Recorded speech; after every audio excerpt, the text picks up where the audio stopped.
We're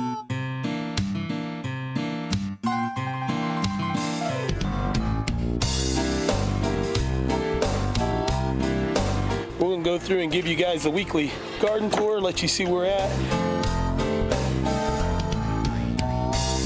Here's the update on the little variegated tomato plant that Jess from Roots and Refuge gave Elon. These tomatoes are still doing great.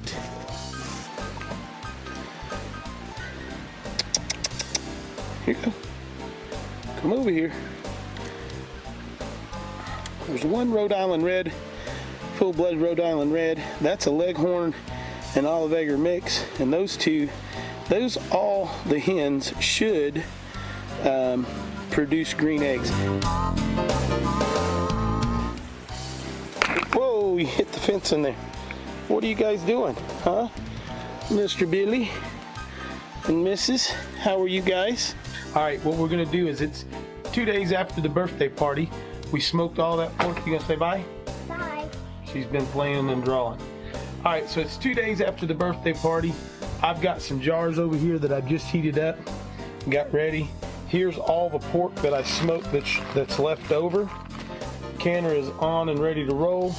I'm gonna flip it on and get it to heat. I'm gonna let you guys watch me pack these jars, and we're gonna can some meat. These are pickled beans. We got some hot ones and some regular ones. And this is just some half runners. Up here is deer meat. All the way across, there's some other stuff in front. Those are preserves. Then we'll turn around over here. We got more half runners. Got some Kentucky Wonders, pickles, and sauce base / soup base up there out of the German Johnson's. A few black crims mixed in there, and the Cherokee Purple.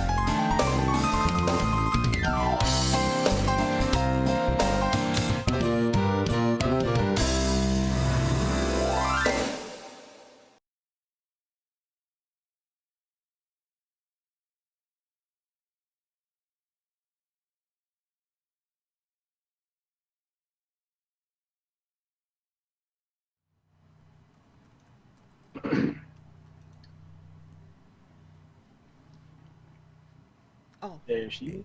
there she is. There she is. I'm already live. You're live. Okay. Hey, folks. You're I live. guess I'm live.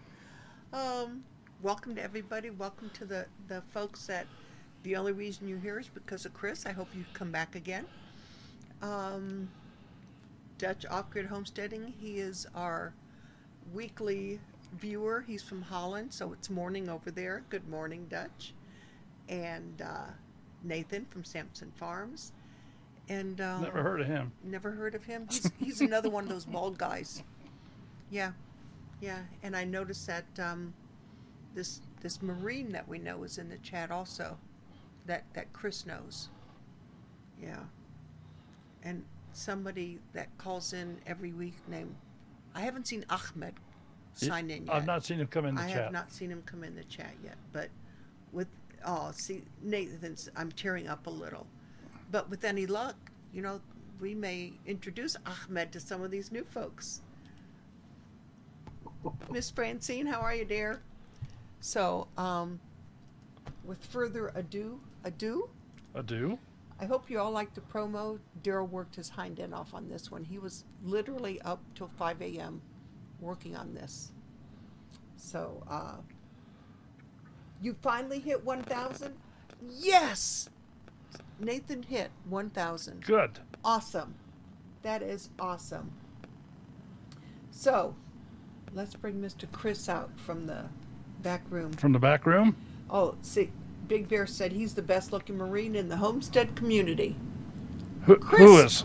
Big Bear Homestead. Chris, what do you say about that? Well, I don't know about all that. Some of us are rounder than others in different areas, so maybe he's the plumpest Marine in the homesteading community. I'm not even touching that. They know how. Hey, everybody. How's everybody doing tonight? We go to their house all too often. Oh, they come to my house often. I know, I've heard. Yeah, you guys need to make it up here soon. Yeah, from what I understand, we have to make it up there without the camper, though. Yeah, you don't have to have the camper though. Just bring the dog and the truck and come on. Yeah, because going up the hill to Stivers was fun, and I heard yours is worse. Yeah, you don't want to try the camper and up this hill. That intro, me and Daryl were just talking about, looks like it's from overseas clip, but it literally looks like the road coming up to my house. It's paved, but you're going through the trees and stuff like that on the way in. So That's cool. Yeah, I've heard about it. So it's like, nah, that's something we may want to leave the camper down below. hey Daryl, can you put it on where we can see all three of us real quick? I can do that. Okay, can you do that real quick? I can do that. I can do that. Okay. Big Bear made the comment for you. He said, "Really, I can fall down. Can you?" I can, and So- I just bounce straight back up. Is that like a Weeble, Big Bear? Weebles wobble, but they don't fall down. See, I remember that. Hey Sherry, I feel like I overdressed a little bit for this, so I'm gonna get into the proper attire. even though my brother is unattired tonight, I had to get in my proper attire. Awesome. Sorry. Touche, Chris. Touche. I couldn't. Daryl has bought every brown T-shirt in America, and all I could find was this olive drab one. So. And tonight he has In honor on of Daryl, a love neon you. green. And he's got suspenders. Yeah, he has the suspenders and everything. Yes. Awesome. That's a two-family Daryl special right there. So should we have Yeah. made it? Now have you made are it a wearing, thing? Chris. You are wearing shorts, are you not? No, I'm in my underwear. Oh, okay. That's better yet. TMI, I'm doing TMI. right. Okay, I just our vision now goes to suspenders latched on, tidy whities. It's not something I want to go through my head for the rest of the night. Well, just it'll keep everybody thinking. And Yes, we it probably will. just lost half the viewers. So, sorry guys. Actually, we're up to 82, but we only have 45 thumbs up, folks.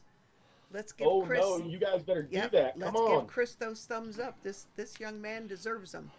Well, Chris, No, these two deserve them. tell us a little bit about your place, because you've not been doing the YouTube all that long. It's not even been a year. Correct me if I say anything wrong. It's not even been a year. You actually just kind of moved into this place this year. Is that also correct? Because you were in the Carolinas. No. Actually, we started in January. You're correct on that. I own a home on Savannah Lakes in South Carolina, in McCormick, South Carolina, and I've had it down there since I retired from the Air Marshal Service in 2009. But we moved up here 3 years ago. We bought this place on top of a mountain. I don't know what that comment was, but I'm sure Sherry will tell us in a moment. But we've been homesteading. I've been homesteading as, quote, homesteading for the last 5 years.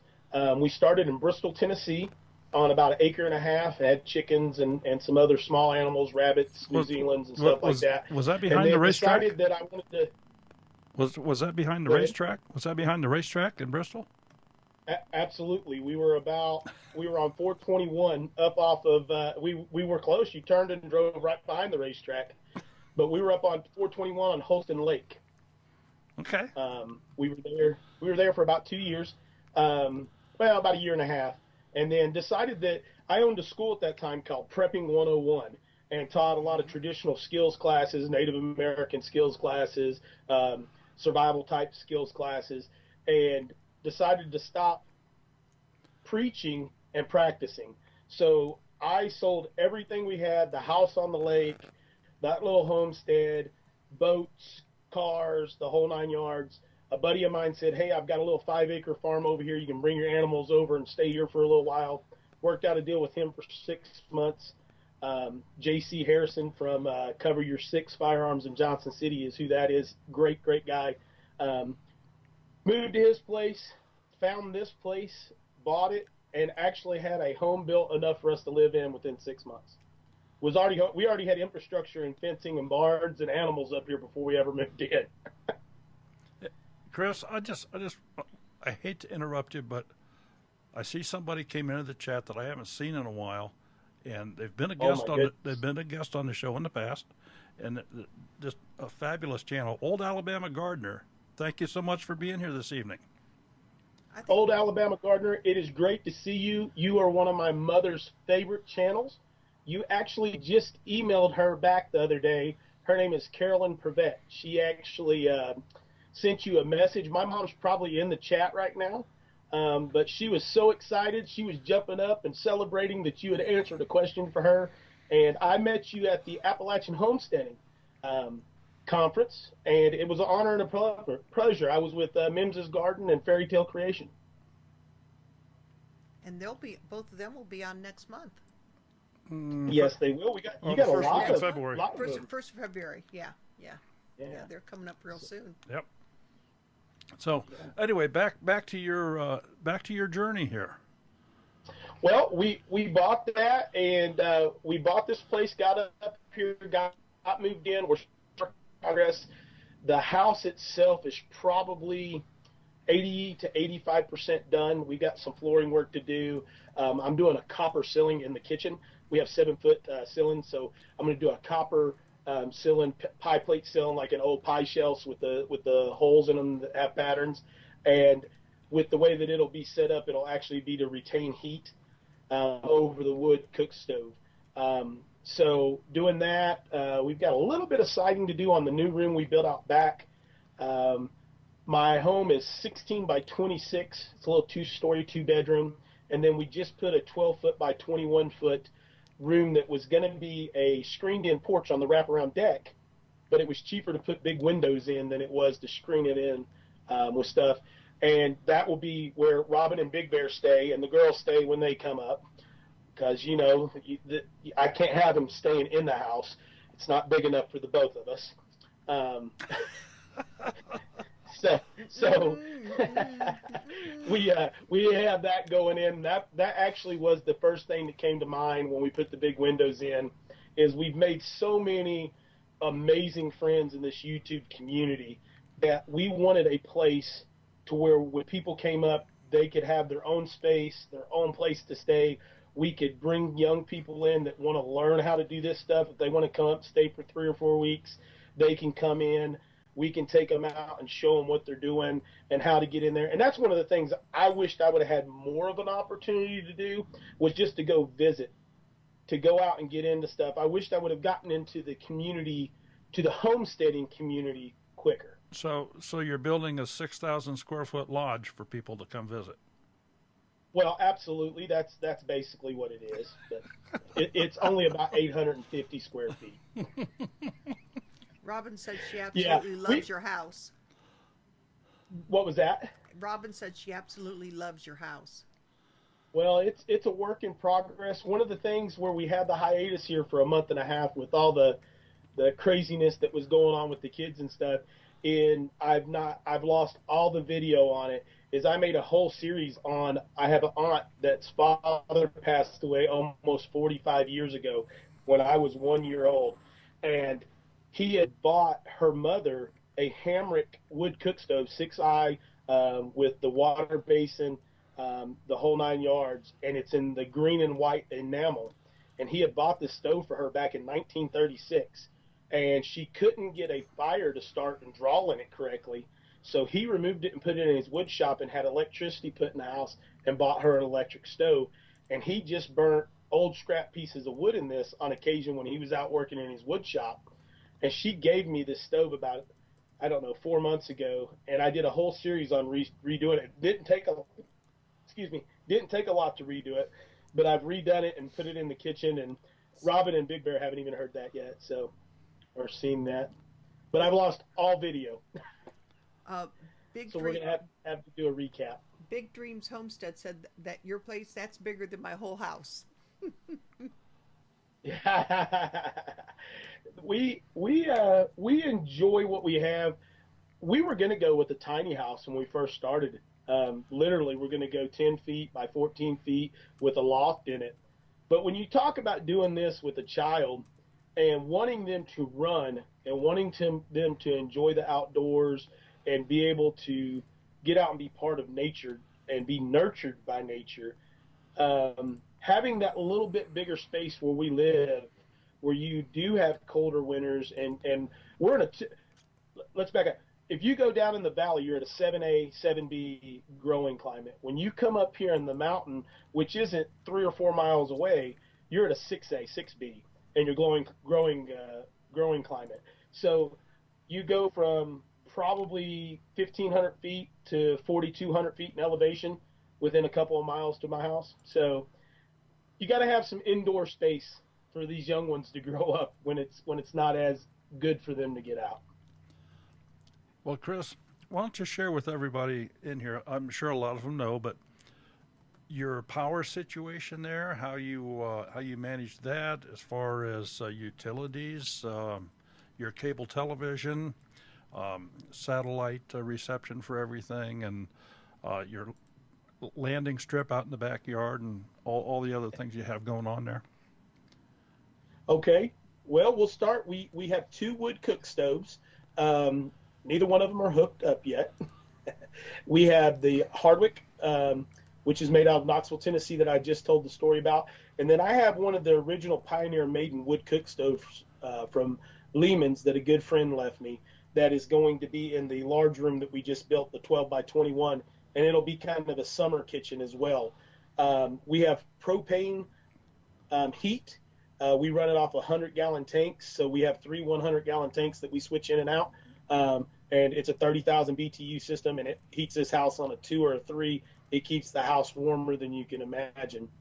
But the big thing that we have is our solar system. We started out with a Goal Zero Yeti 400, which is just a very small, almost looks like a car battery that's encased in its own inverter and charge controller and the whole 9 yards. And then it has a single line that runs out to a 100-watt solar panel system, which is 250-watt solar panels. And that battery system alone would run every light in the house, which we have 6-watt LED lights run through the house. It would run radios. The propane gas cook stove that we have, it will run, you have to unplug and plug it up, but it will run the sensor in it to keep the ovens on. Because you can get them to light, but they won't stay on without that sensor running, and it'll do that. But then we just upgraded, which those videos are coming out real soon. We just upgraded and put our large system in, and I put 4 6-volt Powertron, they're from Trojan batteries, 100 or 210 amp hour batteries in sequence to 24 volt, and we have one 260 watt panel that's installed right now that's running that, and those will last about 11 days with no sun and just running the basics. But I just picked up 3 260 watt panels from Considerate Joy Homestead from Lundy. If you guys don't know or have questions about that stuff, he's another good one. I hope you guys get to have those guys on soon. Lundy is a wealth of knowledge. My thing is showing that I've got a bad connection, so I'm trying to fix it. Sorry. There we go. We're back. But I bought 3 more 260-watt panels from them. They should be up as soon as the weather breaks again. We'll have those in, and then we'll be running exactly the same power as you are right now. I mean, we'll have enough to run a hairdryer and, a toaster. Those are your big things when you're looking at solar, is hairdryers, toasters, toaster ovens, electric blankets, little small ceramic heaters. Those are the things that eat up your power. If you do your lights right, you can run every light in your home for the same as you're running one, 100-watt light bulb in your house right now, if you'll go with 6-watt LEDs. And I did it at my parents' house, and I think their electric bill went down almost $65 a month. So if you're talking about getting debt free, that's a good one. Now, I'm sure one question that many people have is refrigeration.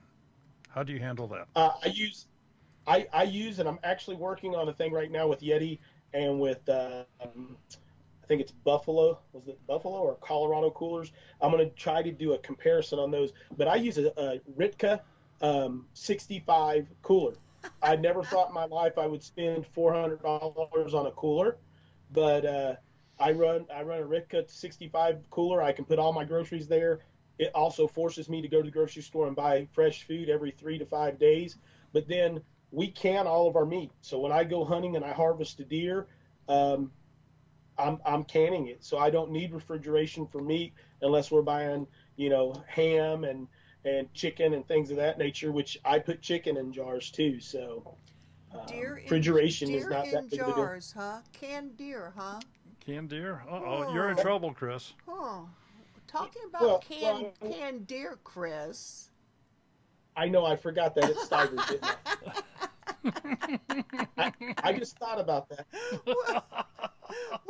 I'm sorry. We were watching some of your videos the other night trying to catch up on all this, and you were doing a show and tell of all your canned goods, and you showed your beans and dilly beans and this and that and deer, and I looked at Daryl, I go, speaking of canned deer.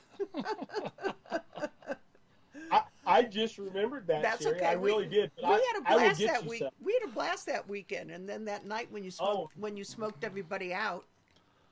Yeah, well, when you're trying to cook and you drop a hamburger directly on the eye in the oven, keeping it warm, it does do a good job. That was a great trip. That was for everybody that doesn't know. I consider Sherry and Daryl two good friends, and most people that I meet, I consider acquaintances until I've known you for years. But these two people are two of the finest people I've ever met in my life, and I've said that and about every event or any time that one of them jumps onto a live or anything like that. But I honestly mean it. They do a lot for this community, but if you watch them interact with their grandkids and you watch them interact with other children, that's one of my biggest weights and measures to look at a person and see what kind of human being they are, is how do you react with a child. And these two both are on point. They show discipline, they show love and respect, and they're training and teaching the whole time, no matter if it's adult children like us or if it's their grandkids that they have with them. Yeah, we're not allowed to show how we really hang the girls up by their toenails. You know. Yeah. Hey, I show it. Show it off. I get duct tape by the case, and we're not going to take duct tape because my grandson did duct tape. I invested in duct tape and bigger closets when I built the house. Yeah, Jason said it's about time because now he can bring his hair dryer to blow dry his hair. Oh, I don't need to blow dry my hair. No, I let it blow in the wind, Jason. Blow in the wind. Hey, Jason, do you need to borrow some hair? Michelle P is saying to decorate your head for Christmas with ornaments. We could have a thing, Mimsy, keep this in mind. We need to send Chris some of those little tiny ornaments. For every ornament, for every super chat he gets, he puts an ornament on. In my beard? Yeah, why not? I'd do that. We do it like what was Cyndi Lauper's dad's name? He was a wrestler. Yeah, I can't remember, but yes, he was, because that's the first time I ever saw her was on the WWE. Rubber bands and seashells. Yep. And yep. all kinds Between you, Jason, Nathan, and Daryl has some beard. I think the four of you need to do a collab to do that. The decorated beard. The decorated beard. Daryl's going, oh, just these. He's rolling his eyes. All I right, can tell another subject. Here we go. Nathan doesn't have to blow dry his hair lead either. Lead us down a better path. Yeah. I'm drinking some coffee on my Seagulls mug there. See? Big Bear says Captain Lou. Well, hello at the firehouse. Lou Bandano, Yeah, whatever. exactly. Yeah. Exactly, Sheer Acres. That's it. Yep. Yep. I think, Mimsy, I think the tiny ornament, because I have some downstairs, because we bought some of those little tiny Norfolk pines. Yep. Yeah, I think we have some. Dang thing dried out before I could get all the ornaments on it. Well, Chris. For everybody that's in the chat, I'm not seeing the chat, so Daryl and Sherry are relaying that to you. So I can't see a chat if you're asking me a question because I can't run my phone and the computer at the same time. So and Big Bear said yes, let's do it and give all the money to Toys for Tots. That's a very good idea for a charity. I'm in on it. Yeah, I think that's great. Let's do it. And Grizz Hey, from has Windmill anybody Farms seen that will other do it. Marine? That other, well, I don't know if we can call him a Marine, but he's from the West Coast. What was his name? From that big channel, that one that's really big. Roots and Maya. Is Maya on here tonight? From the West If he's Coast? not, everybody What send West him a Coast? message. Yeah, everybody's going to have to send my a message because I have not seen him on here yet tonight. Oh, Jason and Robin can call. That's how they Yes. that's how they got 100 channels into Broussard Homestead that night for Brett to dance, because Jason and them went out really fast and messaged everybody. Well, we have 97 in here right yeah, now. we're at 97 right now. Hollywood. That big bear nation is an awesome nation. Yep. They are some amazing folks. I love our peoples there in Georgia. 100. So, All Chris, right, good stuff. share with us here a little bit about your past employment, things you used to do, Okay. and just some interesting points. Nothing too detailed, nothing gory or anything. Oh, no, that's fine. I was a United States Marine. I did all kinds of little jobs before that. I'm 0331, which in Marine Corps terms is a machine gunner. And then I took on a B billet at 8152, which is security forces, and spent some time over in London, England, when the original terrorists, the IRA, started bombing the double-decker buses and the Canary Wharf and all that good stuff. And I got injured, blew out my knee, hurt it really bad. Ended up having to have 5 or 6 knee surgeries, sent back to the States. Did stupid stuff that Marines do when they get out of the Marine Corps, and worked in bars and did contracting work and all that craziness. And went to work for Home Depot and Saks Incorporated and Lowe's as a regional trainer for loss prevention, and then became an investigator for them at Home Depot. And then that horrible day of 9/11 happened, and I just got finished working a 24-hour shift overnight, installing some cameras on an investigation, and I was staying with my cousin at the time. I had just gotten into Atlanta, Georgia, and my cousin comes upstairs. He said, "Turn on the TV," and right as I turned it on, the second plane was hitting the World Trade Center, and I hollered at him. I said, "Get your wife," handed him a firearm, and I said, "Drive as far toward Alabama as you can get. That's going to be your quickest way out," because we were literally miles from the CDC at the time. So with everything going on in the Pentagon and all that good stuff, it was there. Well, long story short, because I'm long-winded, you guys know this, my neighbor worked for a small federal agency at the time that worked the original World Trade Center bombings and stuff, and he left and was first on scene to assess the situation, and I got a call from him 3 days later saying, "You're going to work for us. We shot a lot together." And I said, "No, I'm not." He said, "Yes, you are." And I said, "No, I'm not." And then they made me an offer I couldn't refuse. And I ended up in Detroit as a federal air marshal, and worked there for almost 7 years. I can't see Chris in Detroit. What? I just don't see him being a city dweller. Well, I'm going to tell you what, it's funny. I can blend in anywhere. There was none of this facial hair or long hair. I'm pretty cultured. It's kind of funny. I enjoy the theater and all that good stuff. Chris, and did you say you were in Atlanta on 9/11? Yes, I was. So is Daryl. I was too. Really? I was right outside of Douglasville. That was the worst week of my life because I couldn't get in touch with him. I was standing inside the CNN building in Atlanta, Georgia, when the second plane hit. That might have been interesting. That would have been a crazy place to have been. Yeah, I was.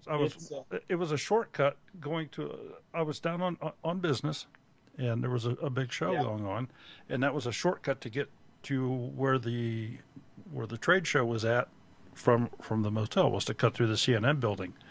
And I'm walking through with some coworkers, and one of them says, "Look at the TV." And what I noticed first is every TV, they got them on every pole in the lobby area there. Everything was MSNBC. It wasn't CNN. And I thought, this is strange. And about that same time, the second plane hit hit the second tower, and it was on from there. But I was actually interviewed in Atlanta by a television station, and because we were kind of stuck there for a little bit. Not to go off track, but I have a few questions here for you, Chris. Okay. Loma Acres, Chris, here in Ohio, Hey, Loma Acres. has asked, how long have you been growing that beard? This beard is a little over 6 years old. I had a really short cropped beard forever. And then when Elin was born, I let it grow up until when she was born. And she will actually take her hands still to this day when she's tired, wrap it around and hold it, and she will hang from my beard. I can pick Elin up with my beard. Wow. And we actually trimmed like literally this much one day off of my beard because she said, "Daddy, let's cut your beard." And I trimmed about a half inch off of it, and she started crying and said, "Never cut your beard again." So that's sweet. She's gonna have to say on if the beard gets cut. Yep. So we'll keep letting it grow. Michelle P. is saying, is it true states can pass laws to make possessing firearms illegal? Well, what a lot of people don't understand about our Constitution is the Constitution gives state law to a lot of things. And we could go into this all night long, guys, but the Constitution gives state laws independence to make laws that there are. But there is no federal law that's supposed to, other than your basic constitutional rights, that should supersede any state law. What has happened is state laws have decided to take funding from the federal government and so on and so forth, and with doing that funding have said, okay, we will abide by the federal law. And I'm not giving legal advice or anything. I'm just talking constitutional amendments. But the way that our Constitution is set up is so that each individual state can govern its own, but as a collective can make laws and make the best decisions for the country as a whole. But yes, a state can make a law that would outlaw you being able to own a firearm. But where that comes back to is the Constitution says that no state law shall supersede the Constitution of the United States. So therefore, the Second Amendment, one of the biggest things people miss about the Second Amendment is there's no argument about the Second Amendment. The Second Amendment says that you have the right to own and bear arms and the duty and obligation to be part of a standing, operating, and well-maintained and organized militia. And when you look at that comment of the Second Amendment, that's where it reads as a whole. That may not be verbatim. I got a Constitution sitting here I could probably pull over for verbatim. But that's where it says. So there's no mistaking that firearms were made for sport, hunting, or anything else. They were made to defend this country against foreign and domestic. Mm-hmm. So if a state does make a law that outlaws firearms in that state, it's violating the constitutional rights that every human being has. North Country Off-Grid, that's where they're going with the Second Amendment and being able to, or not the Second Amendment, but the Fourth Amendment, and people being able to come in and look over your property without being able to line of sight see your property. When you're using drones and satellites and things like that, that's an invasion of privacy, which is covered underneath the Constitution of the United States of America. Thank you. Appreciate that. Chris, you have another comment here, and I'm not even going to tell you who it is. It says, Mom doesn't like the beard. Mom doesn't like my beard, yep, but that's okay. And she's laughing about it. It's all right.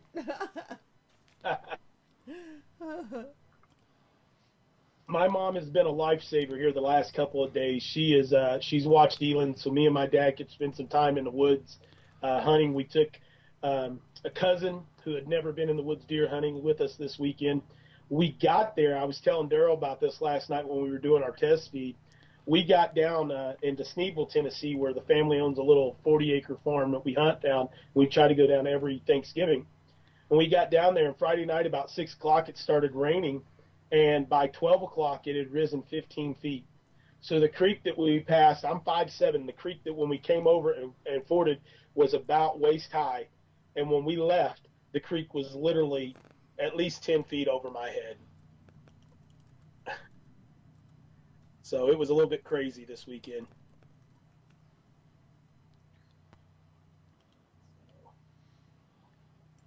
But did I answer enough of your question on my past yeah. there, Daryl? I mean, You did Oh that yeah, list.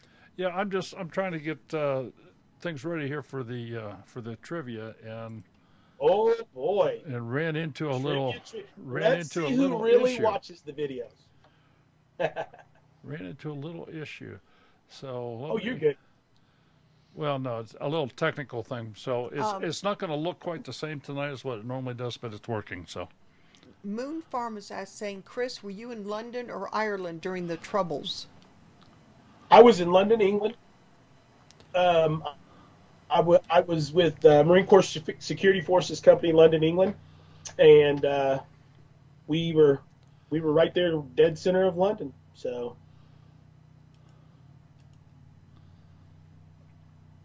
It's one that country. was one of those I've been ones you got to skate around.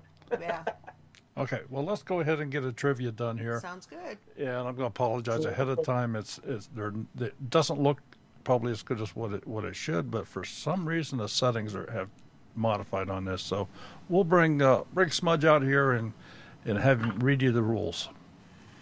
Come on, Smudge. Well, hi, folks. It's trivia time again. And we have to have some rules for this, so they are as follows. Number 1, you can only win once every 4 weeks.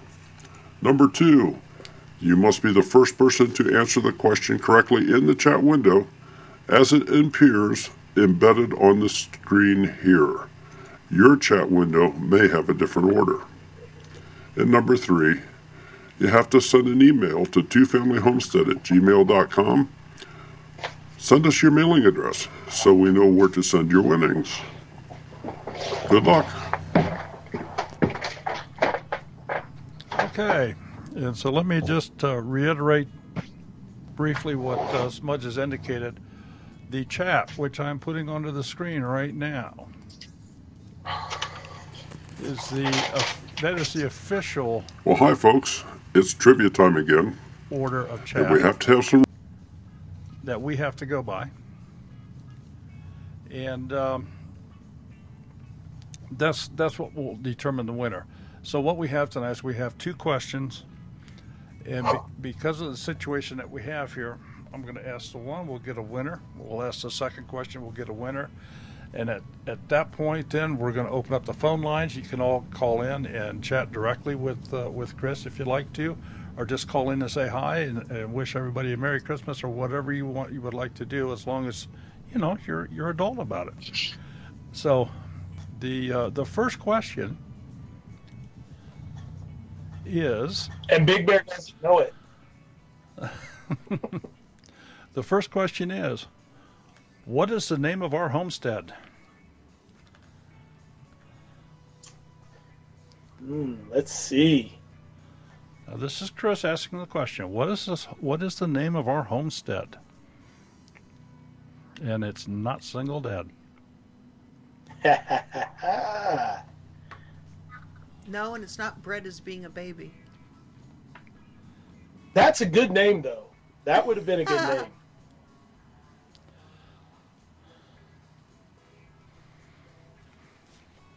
This may be the hardest question we could ask anybody. It could very well be. We may not get an answer to this. We may not. We may have to give a hint. No, it is not Single Dad Homestead. Oh, there it is. Yep. Farming Our Backyard. Got it. Yep. Farming Our Backyard. So Farming Our Backyard, please Oh, a Buckeye. please send an email to twofamilyhomestead@gmail.com, and we'll get a prize out to you. And then we'll go ahead and get the next question up here. So, Farming Our Backyard. Yes, send an email to twofamilyhomestead@gmail.com. And the question number 2 is, Now get ready, because this one's going to be fast. why will Chris never be self-sufficient on food?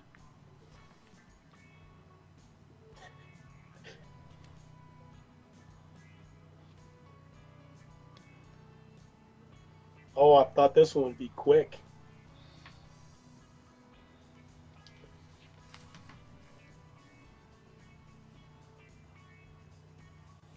Why will Chris never be self-sufficient on food at his homestead?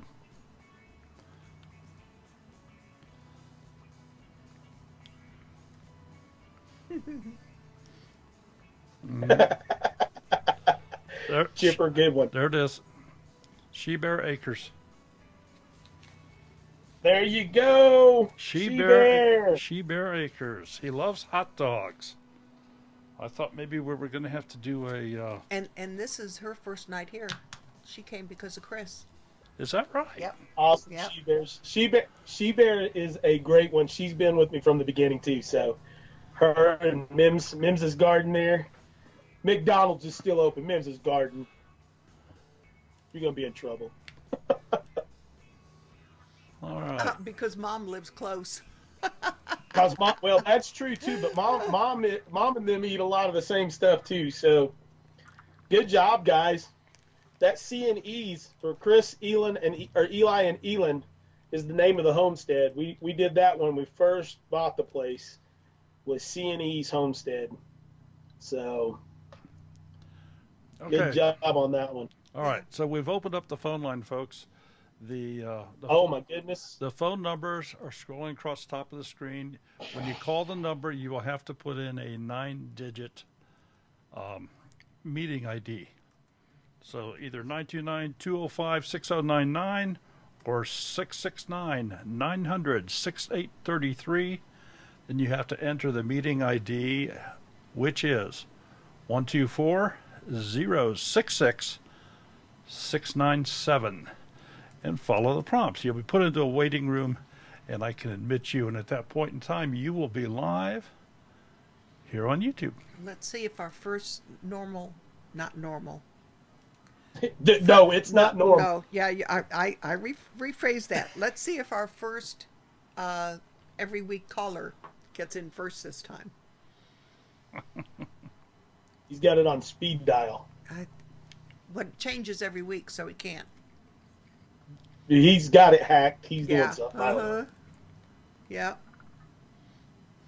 And it could, you never know, it could be the overseas phone Okay, lines aren't working. and Loma Acres is asking, why does loving hot dogs still stop food self-sufficiency? Because I like Nathan's hot dogs and Dearborn Heights hot dogs and hot dogs that are made other places. I enjoy camaraderie. I enjoy going out to dinner and eating, and I go into that further after I make that comment. I went to culinary school. I enjoy breaking bread with people, sitting in other people's homes, and when you do that, you're not going to always be someplace where they've gathered their own fruit and vegetables, where they've harvested their own meat from the farm or from the woods. So there's no way for me to be 100% self-sufficient. Okay, Chris, we have a phone caller. Oh, gosh. Lord, hang on. Hello, this is Daryl. Hello, everybody. It is your friend, Rashim. Man, how is everybody doing tonight? Praise the Lord. And pass the ketchup. Oh, what are you doing? Eating hot dogs? No. We don't eat hot dogs in Baghdad. Oh, you're eating curry. I'm afraid to ask. Let's see how good he is. Is he eating curry and camel meat? No, we're just eating goat. Goat. Eating goat. All right. Well, Ahmed, I have another caller. Do you mind if I have them come in the room? Okay. All right. This is Daryl. Who's calling, please? I'm just here to keep an eye on Ahmed. Oh, we know who that is. Now we have Oh, we Nathan. know who that is. See, a real warrior never goes to battle without someone on his six.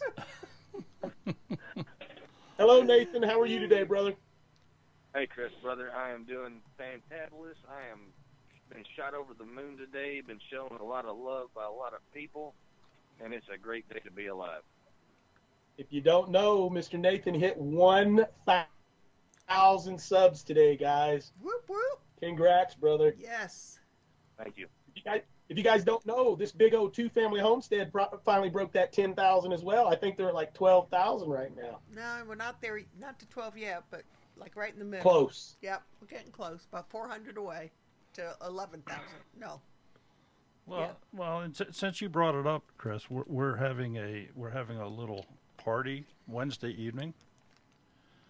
If you just need to check out our channel, there's a video on there that we're going to be giving away some prizes for our 10,000 giveaway. And there's also I don't know about y'all, but I want to win that garden devil. It looks nice. Whoever makes those things knows what they're doing.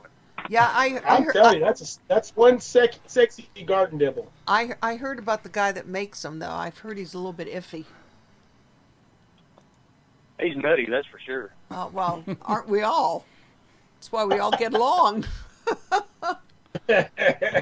Okay, so He's a little dipped on his dibble. Yep. And then also before the 10K giveaway, at 6:45, we're doing the Layman's Monthly Skillet giveaway. that's correct. So we're giving everything away here.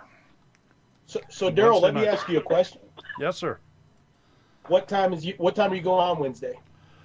We are going on at 6:45.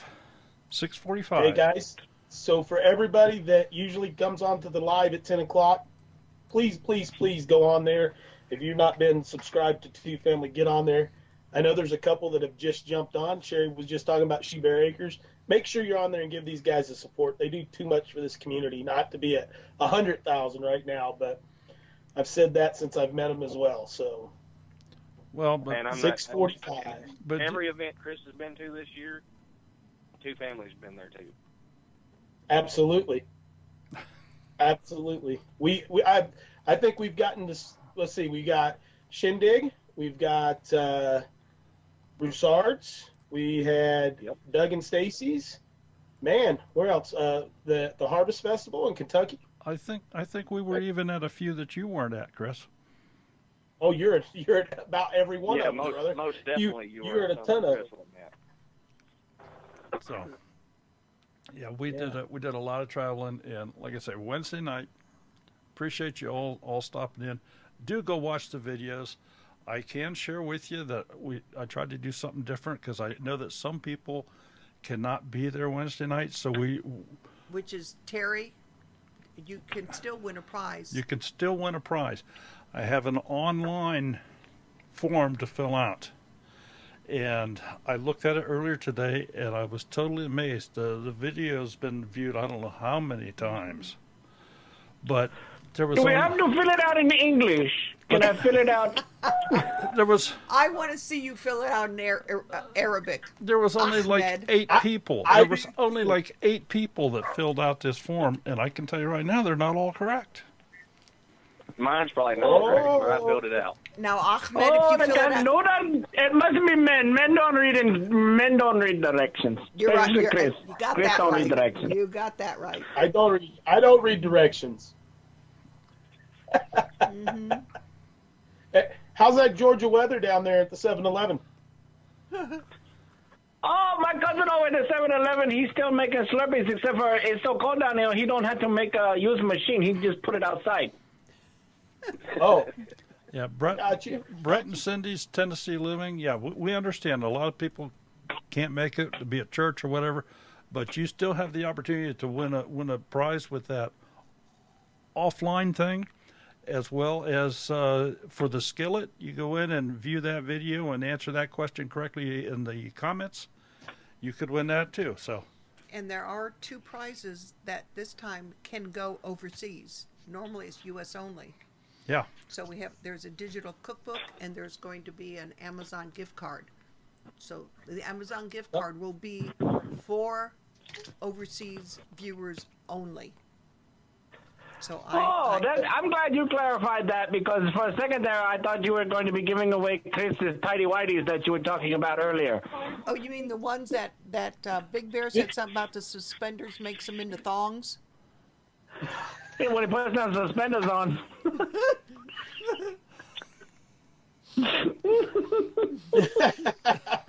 They keep riding down. Had to get suspended. Oh, they're both dying. They weren't riding up anymore. They were riding down. Oh, you see that with a lot of people out nowadays. It's like, you know what? I really don't want to see what kind of bakery you have on. Hey, Sherry. Yes. Hey, would you guys like this pack of like, I don't know, 1, 2, 3, 4, 5, 6, 7 packs of Baker Creek seeds to throw in with that giveaway too? Oh, sure. You know we're not going to, All right. say no to any Baker You just Creek let me stuff. know. Add it to your list here, Daryl, Okie doke. and I'll set it aside. In fact, we just got another add-on today, so. Okay, so. Throw them on there.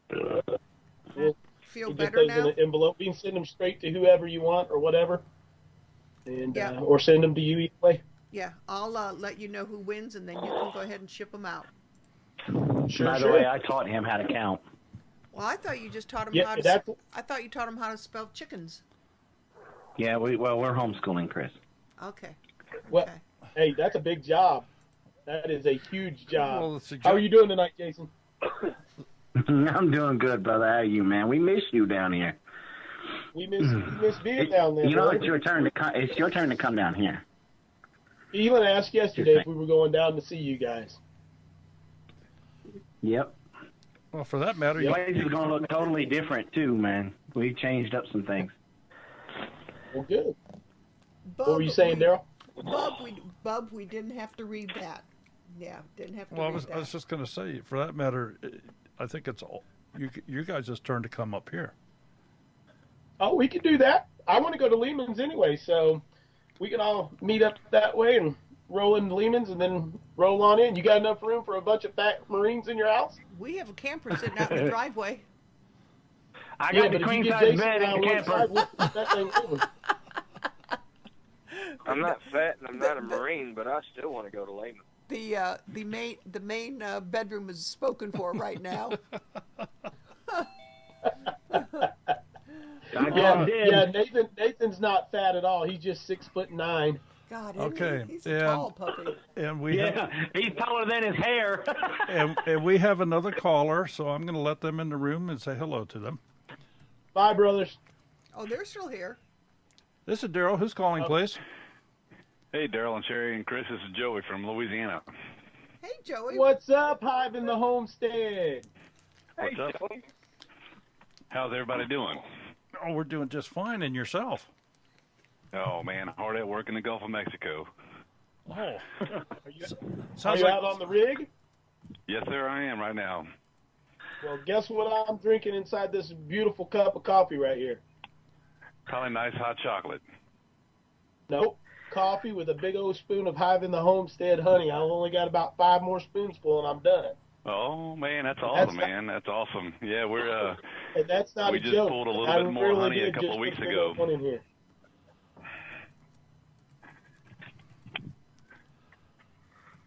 What was that, Joey? Yeah, I'm we sorry. got some honey that we pulled, our final pull for the year, and we pulled right at 200 pounds. And we normally don't use our winter honey, but Jesse wanted some more honey. We were out. It's called having a shop. Yeah, that too, Chris. It's a lot of people came in, and we sold out a lot of our honey on the first couple of days we were there, and so we had to replenish, and we pulled, and so we'll be stocking up pretty good. If you guys don't know, Hive in the Homestead, Joey and his wife Jess just opened up a brand new shop there in Louisiana, and they're doing all the things about bees. I think, if I'm not mistaken, aren't you guys running lives out of there too every once in a while, Joey? Yeah, every now and then we will do a live. We're doing a lot of homesteading stuff. We got some stuff from Nathan that we got some dibbles and some stompers that we got in. We're trying to support homesteaders. We noticed in our area from meeting all you guys at the Bayou Bash that Brett and Amy threw this year, we saw a huge need in our area for something that we wanted to do for a long time. So we thought, hey, let's try a store.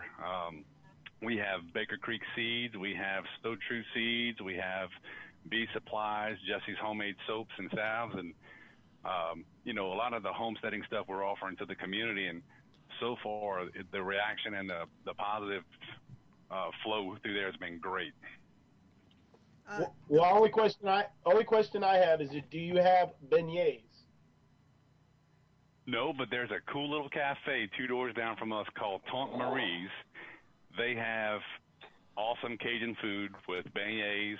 They have a great boudin burger, which Chris, I think, and I think anybody who comes down here and tries it is going to love it. And they also have pork skin nachos. Pork I'm in. nachos. Yeah, it's cracklings with pork meat on top with cheese, and you eat them like a appetizer. So it's awesome. We get them all the time. Now, a question. Okay, hold on for a second. Hold on, Brett. A question. What he's talking about is now on the menu for when we get there in June. Just saying. Yes. You're going to make me eat the boudin, but I want those nacho things that he was just talking about. Now, see, I Hey, didn't. Hey man, we'll make a big trip of it. There's a side room in there that they let us. You can rent it for free as long as you buy the food there, so we can pack them all in. Now, see, I didn't Works like for the me. boudin. Oh, No, but I just wanted good. to say, just give a shout out to family and Chris and Big Bear. Big Bear never met you in person, but I met everybody else at the Bayou Bash, and it inspired Jesse and I to go forward with what we were doing with our homestead for a few years, and Awesome. Yes, absolutely. didn't realize how much community there was there. Yeah, it's amazing, isn't it? Well, we're going to get to meet face to face this year. I'm speaking down there at the Bayou Bash this year. Ooh, I don't know if I was supposed to let that out. Uh-oh. Up, it's out Brett's now. gonna get Sorry, you. Brett. Do we rewind and erase My that? bad. No, Now Brett and even is Brett and driving.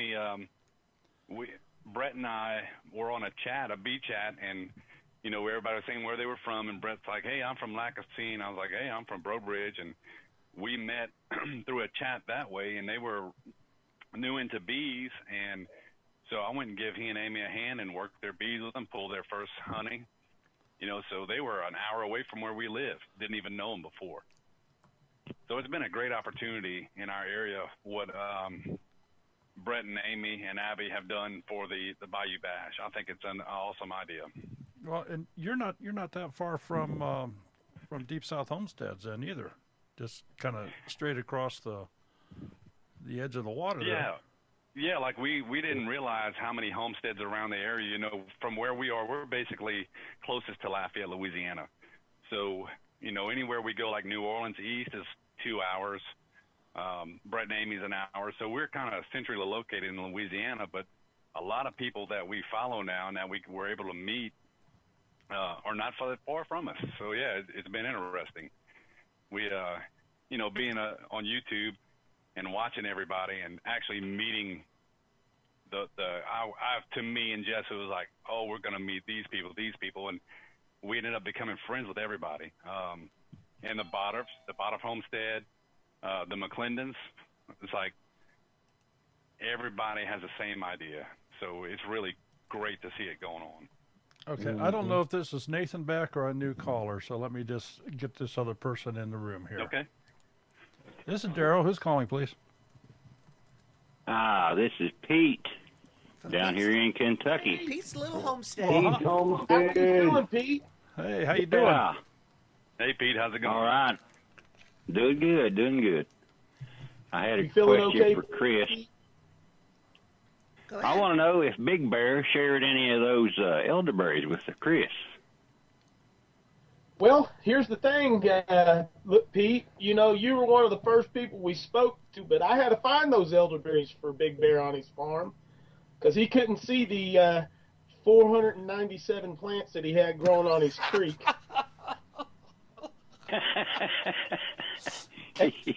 And Pete, you want to know what's even worse than that? I've not gotten one plant. And he talks about how many times he's been up here on the mountain. And he's not brought me one elderberry plant or even a berry at that fest. All mine died. We're going to be like that. Oh, Didn't that's, even that's bring me an how we gonna elderberry roll plant. tonight. I knew that would get him out of his chair. Oh, that's how we gonna roll. Yeah. Oh, With, Hey, I'm We sure won't I play take the them where I victim. get them.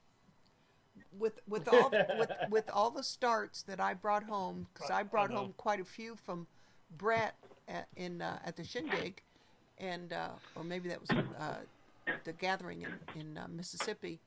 All of them died. Yeah, and we were not able to get anything going. Yeah. Hey Sherry, Yes, dear. have you tried the willow branches in the water to get your starch started? No.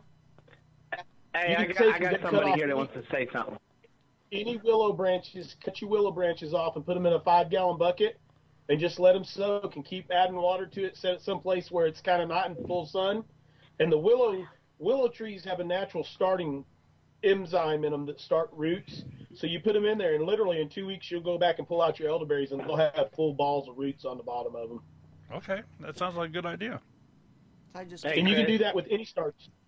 Clippings from off of apple trees, the whole 9 yards. My mom did it with her elderberries, and They it got worked me real muted. good. We have grapevines. We can Wait probably a minute, do that what am with. I seeing here? Get Jason some ice. He just got burnt. You got me muted. That's what I want to know. Hello. No, you're not. Hello, Jason. Okay, Do Chris, you I need got a somebody life wants ring? to say something. Stop talking. Somebody wants to say something to you. Hey, Uncle Chris. Hey, girls. What's going Now, which one on? was that? Where's my wife at? Y'all didn't know That that, wasn't that her. my wife lives down there with Jason. Wrong one. Well, I said, where's my wife at? I knew which one we were.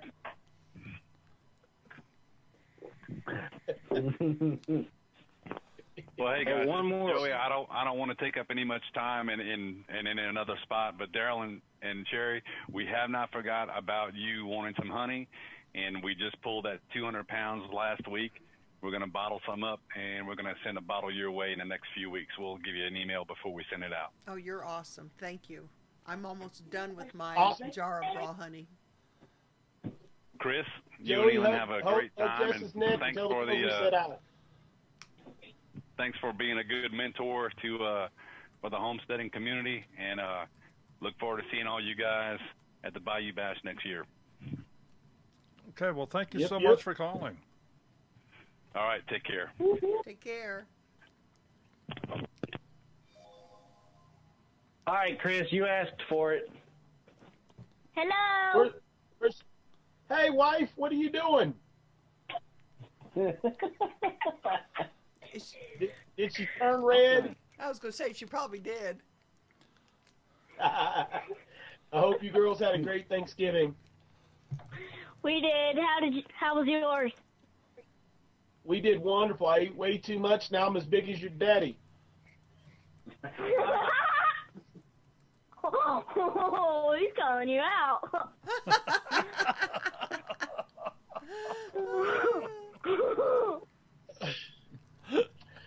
Oh, God.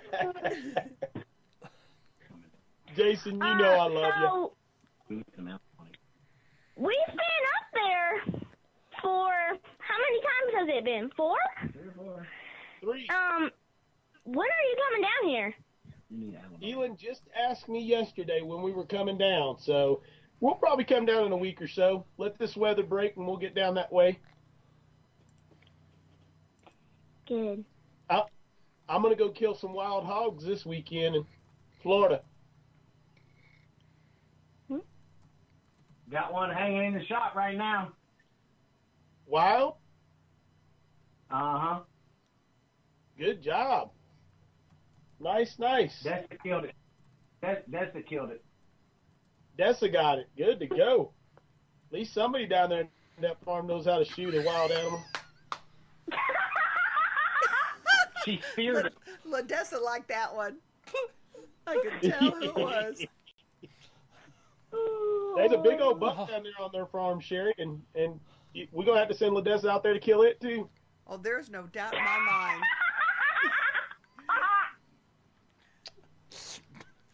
Jason has taught her well. He's calling everybody out now. Let's see. Have a good night. Night, Good night. sweetheart. Yep, we I adopted, got one we more- adopted, one we more adopted question those for 2 Chris. girls. Go right Okay, ahead. Go for it. Hey, Chris, on the the blue jars that you save in the pints, do you need one with the 8 on the bottom and the metal lid? I am missing an 8. Yeah, actually, I do need that one. I think I need an 8, 11, and a 12 in the quarts that I'm missing right now, Pete. This is a pint. The pint. Oh, and I don't have any pints. I have no pints. This is That's the new journey. I got the 8. It's a pint jar, the 8, and it's got the metal lid with the glass insides, and that's what I told you I was going to send to you. Awesome, brother. That would be amazing. Thank you. Okay, I'll get that in the mail here before long. You're good. How are you feeling though? Are you feeling good? I know you've been having a little bit of issue. Yeah, I'm doing pretty good. I won't know what they're going to do until February when I go back in. Well, we've been praying for you hard, brother. We missed you last Wednesday on the live and stuff, and you know we will keep your name on our lips as we bend our knees every night. Okay.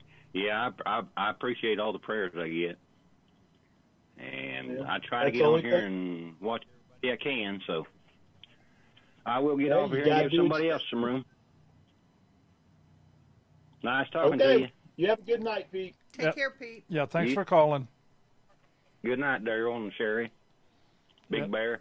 And folks, there's plenty of room. We can host about 40 or 50 of you all at the same time here. If you really want to have a party. Wow. For those that don't know it, where's Vince's garden at on here? For those that don't know it, Pete's Little Homestead wrote a song, and at the Heartland Homestead picnic this past September, Mark from Overlook Valley Homestead sang it. Mark has an awesome voice, and it was great. I heard it before. I heard it on the video, but hearing it in person, he did a good job.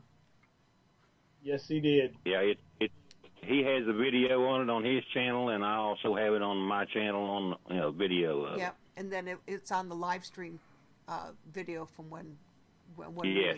Yeah, that Saturday. Yeah. Yeah. It is an awesome song. Yeah, we need our own song. Hint, hint. Anybody? Hint, somebody. Yeah. Get on it. Oh, we have another caller. Uh-oh. Let's see who this might be. This is Daryl. Who's calling, please? This is Papa Sprout from Loma Acres Homestead. Hey, Chris, how are you? Hang up the phone. Hey, Hang up the phone. Buckeye, you Hang it right up. You here. gotta tell him to hang up. Hey, I'm calling in to take up for you a little bit. And you're going to tell him to hang up on me. Be the first time for everything. I mean, you know, I feel bad for you after all the hits you've taken in reference to your rotundness. Not rotundness. Okay, gentlemen, we have another caller here, so Lord. let's see who else is going to add to this party. This is Daryl. Who's calling, please? Hi, Daryl. This is Grace Andrews from Northern California. Hi, Grace, Sherry. how are Hi, you? Chris. I'm doing good. I'm doing great. Just getting ready for the big holiday. Hey. I met you, Chris, over at the Harvest Festival. Celebration. Yes, ma'am. I remember you. Mm-hmm. Yeah, it was great. Hey, so I wanted to ask you, Chris, could you tell me about the quilt again? Because my bad, didn't write it all down. What size do I have to make by March, right? Your quilt piece that you're going to be putting together? Yeah, we're going to do a quilting and crocheting project, and you can do a 12-inch by 12-inch crocheted square, or you can do a like a quilted 12-inch by 12-inch thing. And I think the final conclusion with everybody talking and getting together was make it to what colors you want to make it, representing yourself, your homestead, your family, whatever you want to do. Write your name on the back, stitch it in, whatever you want to do. And then the key is, and in March, I'm going to put all the crocheted pieces together, and all the quilted pieces together, and then we're gonna either back it with the quilt and the crocheted piece, or make 2 separate blankets and have that when we go to the shindig in April. So 12 by 12 is the dimensions. 12 by 12 Oh, square. so you're going to take it to the shindig? Yeah, it's going to be at the shindig. It'll be there, and be proudly presented and shown for everybody to see. Nice, very nice. Well, I hope everybody's doing well. We're doing good out here, finally getting some rain in Cali. Awesome. You need it there. Yeah, you guys are pretty dry. Yeah. But it's coming in now, which is good. We're welcoming it. Well, Yeah, you guys need it. Needs to get those reserves up a lot. The reservoirs. Yeah, I certainly thank you for calling and bringing that up, because I'm sure there's a lot more people here that were not aware of this quilt thing.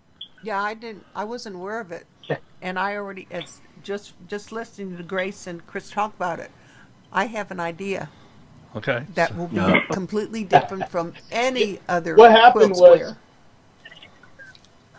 square. Sherry, what happened was a young lady by the name of Crochet Me Pink Kelly is her handle name on YouTube.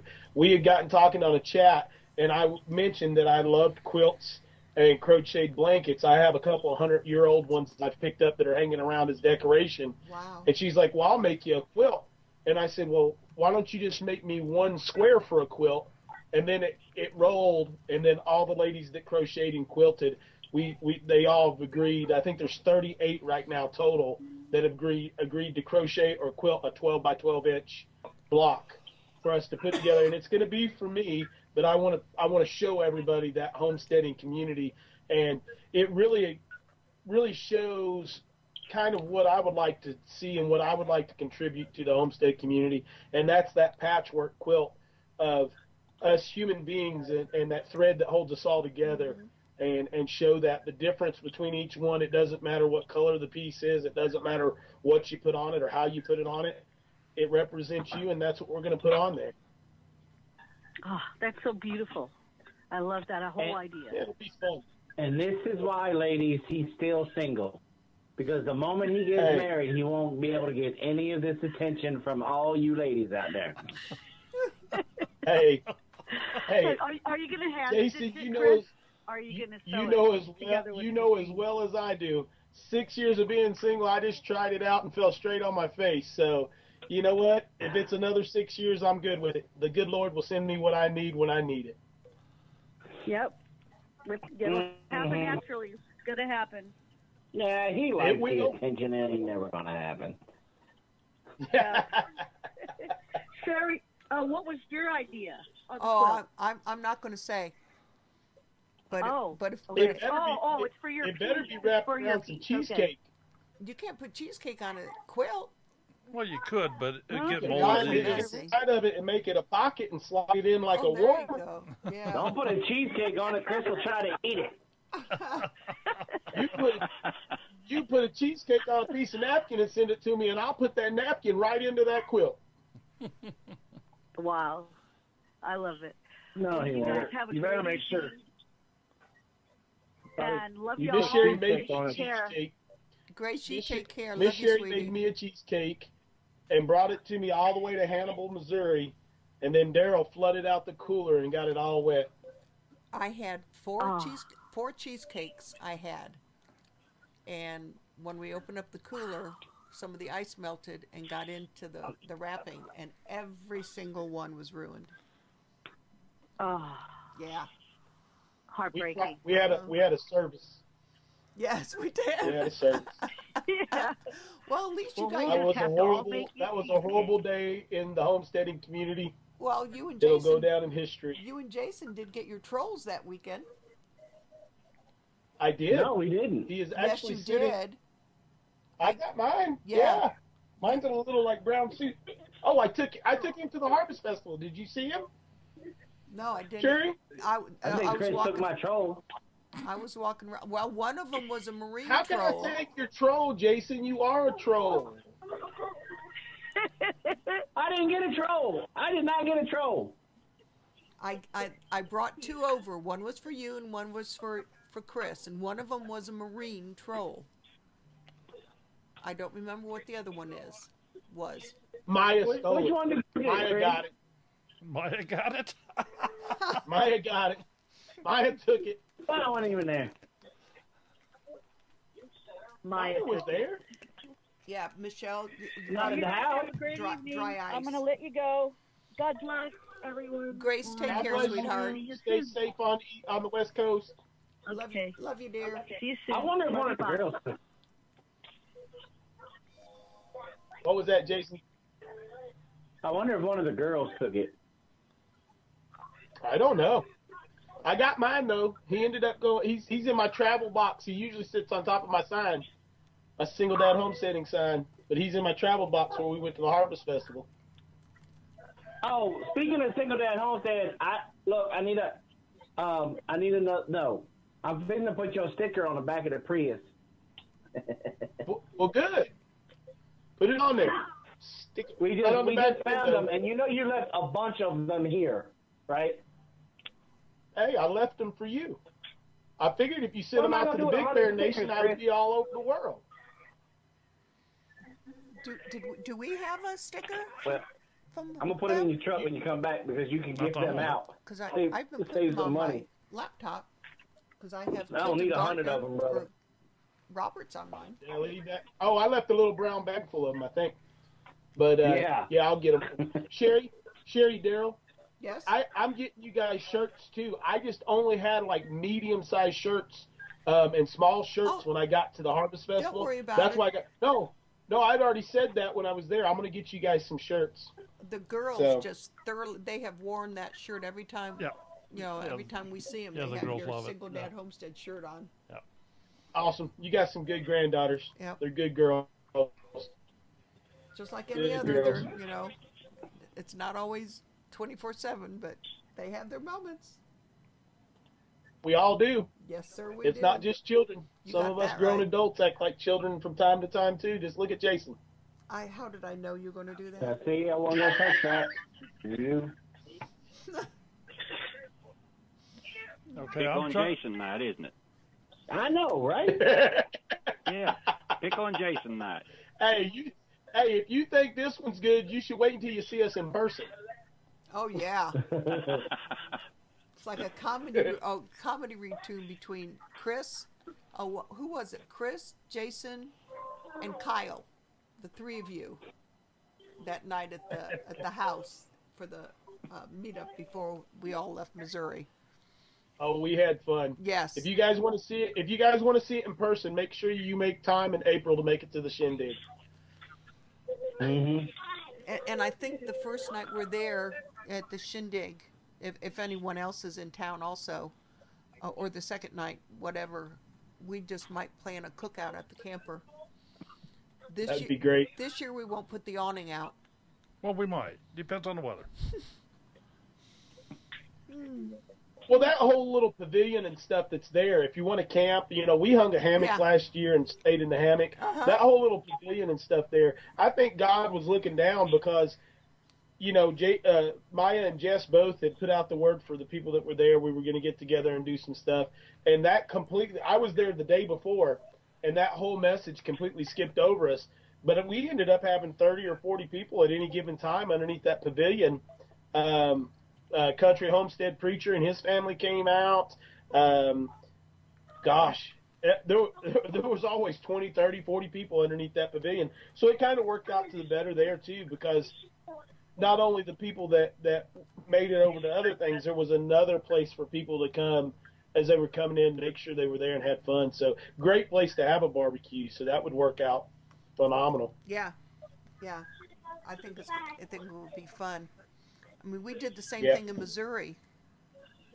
Remember the night before we had it at the campground? Mm-hmm. That's where that awesome chicken. Yeah, the campgrounds in Missouri were nice, except for when you went up to Lover's Leap.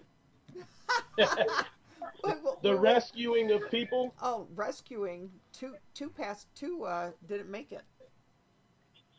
Oh, they didn't? Yeah. I didn't know that. No. We just had to take Jason and Robin up to Lover's Leap there in Hannibal. Oh, that was a trip and a half.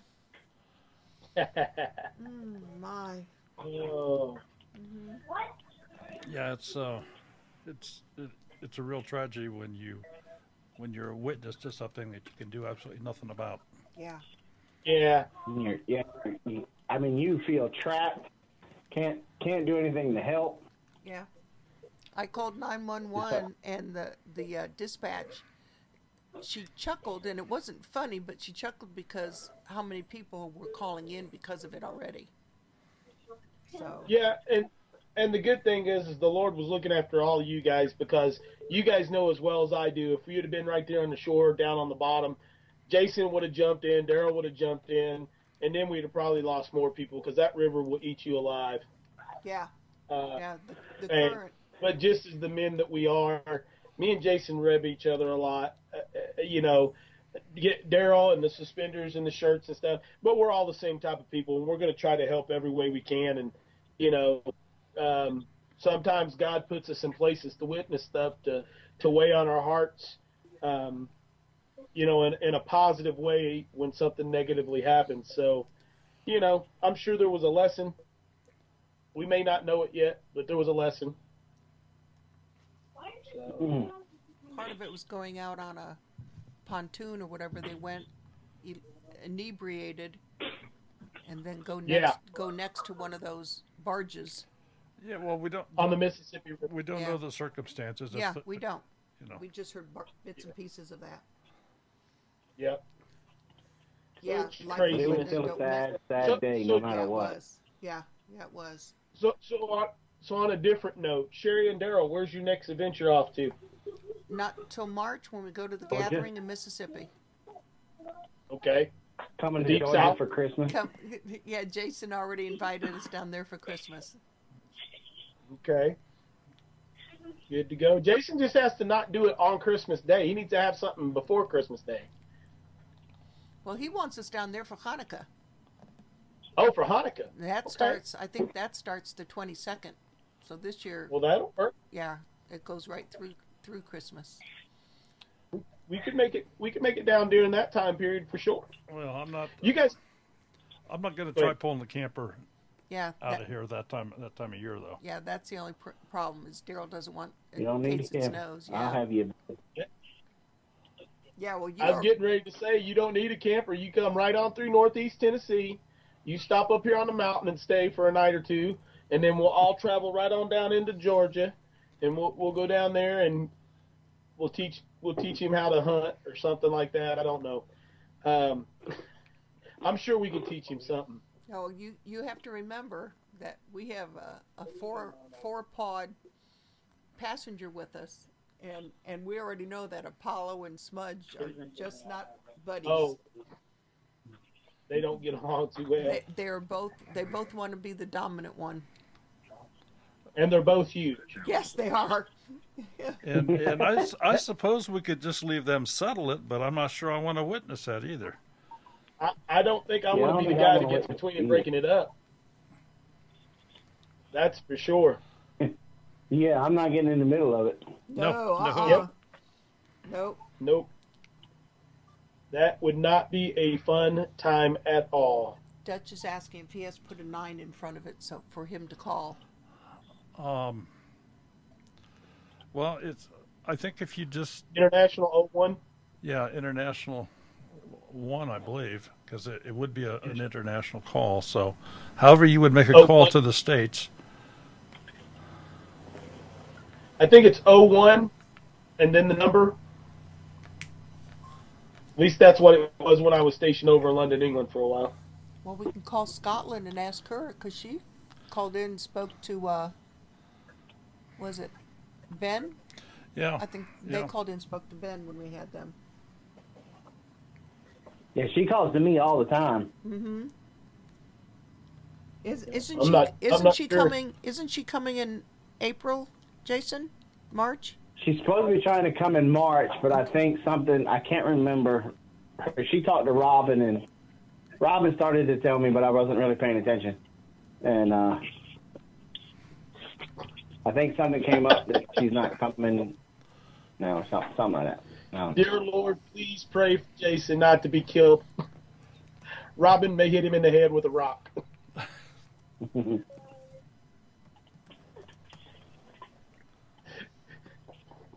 He wasn't listening. I thought it was funny. On that one video where Robin tackled him in the front yard. Yeah, that video, she's like, I'm just going to come over and push you out of the way. That grunt was a surprise grunt. That was real because Robin was supposed to just like push me out of the way. She bowled me over. Yeah, she laid you out. I loved it. Oh my goodness. And Jason, you gotta love it. Jason, I'm going to say this right now because I'll forget it because I thought about it the other night. I truly think that you and Robin need to make a how-to book, a marriage book, because watching the two of you together is just, I mean, and I've seen a lot of couples and, you know, smiles and giggles, but knowing you for as long as we have and being with you multiple times, I think you two need to write a book on all your tips and nuggets on, you know, how to have a good relationship with your significant other. Notice I didn't make a wisecrack. Yeah, I did notice you were biting your bottom lip. I didn't make a wisecrack. That's a great idea. I think it would be awesome. Yeah, I was just thinking it might just be like, let Robin write it, though, it'll be better. Listen to Robin. What, Jason? Okay. Said my part of the book would only be about 2 sentences. I just listened to Robin. Yeah, right. We believe it or not, we thought about doing something like that. But unfortunately, I can't get my wife to believe in herself sometimes about when it comes to writing a book. Because she's been working on that essential oils book for about 2 years now. And she gets it to the point where it's just about done. And then she's like, well, this oil is pretty good too, so I better include it. And then she basically like starts over. Yeah, I think she would be an awesome writer on anything. Yes. She's very talented behind the pen. Jason, you need to write a book like my cousin. I have a cousin that wrote a book. It's called, it is a true story, Everything You Need to Know About Women. And you open up the first page and it says, everything you need to know about women. Men will never understand women. And then for the rest of the 263 pages, it's just blank lines that say notes. That's too funny. He's sold a ton. And that's a true story. Everything you need to know about women, and then it's just notes inside. Uh-oh. Jason and Michelle. Somebody else calling? Michelle P. is asking if you got a deer in that shelter you built yet. Okay, let me... No, not yet. I haven't been in it but once. Okay. This is Daryl. Who's calling, please? This is Bonnie, Grandma So Happy. Hey, Bonnie. Hey. What's going on? Hey. Where's that girl at? That single lady. So I was trying to have Katie call, but Katie's sick, so she told me to call. So I just wanted to say, Chris, I am just amazed at not only, I just want to say, way to go. I just think it's really awesome in this day and age about how there isn't a lot of guys that will take on, number one, the responsibility with the beauty and grace. I'm going to use the word beauty because I think you walk it so beautiful, and a grace that you have not only in God, but your love for Elin and your love for teaching others. I learned so much from you, and I just think you're, not only do you teach people and you encourage people, but I think there's a lot of guys out there that just really, and women, need to hear that, you know what, as a single parent, I mean, I'm a single parent, but I'm older, but it's just the point of realizing, you know, some days you kind of feel like, whoa, is this overwhelming, or do I know all this, or different things like that. And I just want to say, way to go, because you just encourage me,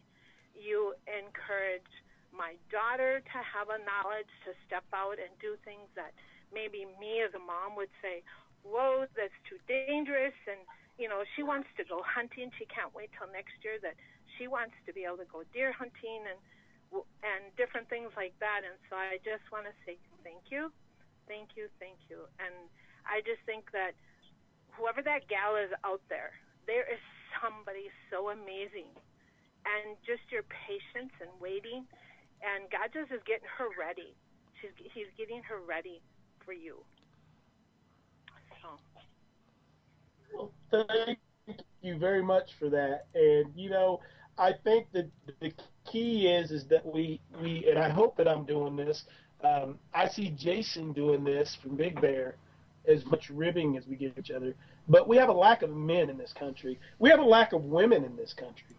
And I don't mean that in just the biblical sense, but we've traded roles as men and women almost entirely. So it's hard to do that. And I know you know this because you watch the channel all the time, but I say it all the time. I'm not proud of being a single parent. I'm proud of the way I'm raising my daughter on my own, but I cannot teach Elin how to be a woman. I can't teach Elin how to do that. All I can do is raise her as a strong, independent woman that can take care of herself, but understands that it's okay to find a strong man that will take care of you, but understand that at some point in time you're going to need to take care of him in whatever way that means. And I hope that I'm conveying that message out there to all the single people, all the single parents that are out there, is I know God's got somebody for me. It may be when I'm 95 years old and in a rocking chair and barely moving, but one day my heart will be completely filled with that love that only a wife can take care of. But congrats you very to much you. convey You know, that you've you're not. raised You know, a it's like in beautiful, neither am I. beautiful You daughter. know, sometimes there's situations thrown before us, and we become single parents not by choice. But Absolutely. and I love how Jason and Robin, you know, they just, I'm in awe as the more I get to know people. It's just their example. I just want to say thank you to everybody, even Daryl and Sherry and just all you guys there was a time that I thought, wow, God, who's going to show my daughter this stuff? Like, who's going to be there for her? And it's like, even though you guys are not all locally, but you're there. You're there that if she has a question, you're there to cheer her on.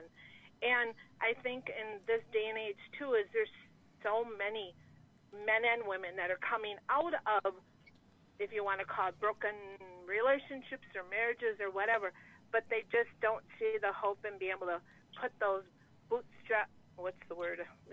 their boots on and get walking and be able to create that home and create that homestead and learn new ways, be willing to new ways, be vulnerable. I mean, that's the word. If I would have been in where I am connecting with a lot of you years ago, I would have went, I don't think so.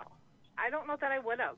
I mean, it was, I did to a point, and I did and I did do a lot of things, but to take an avenue to be able to say, I'm willing to let my house go.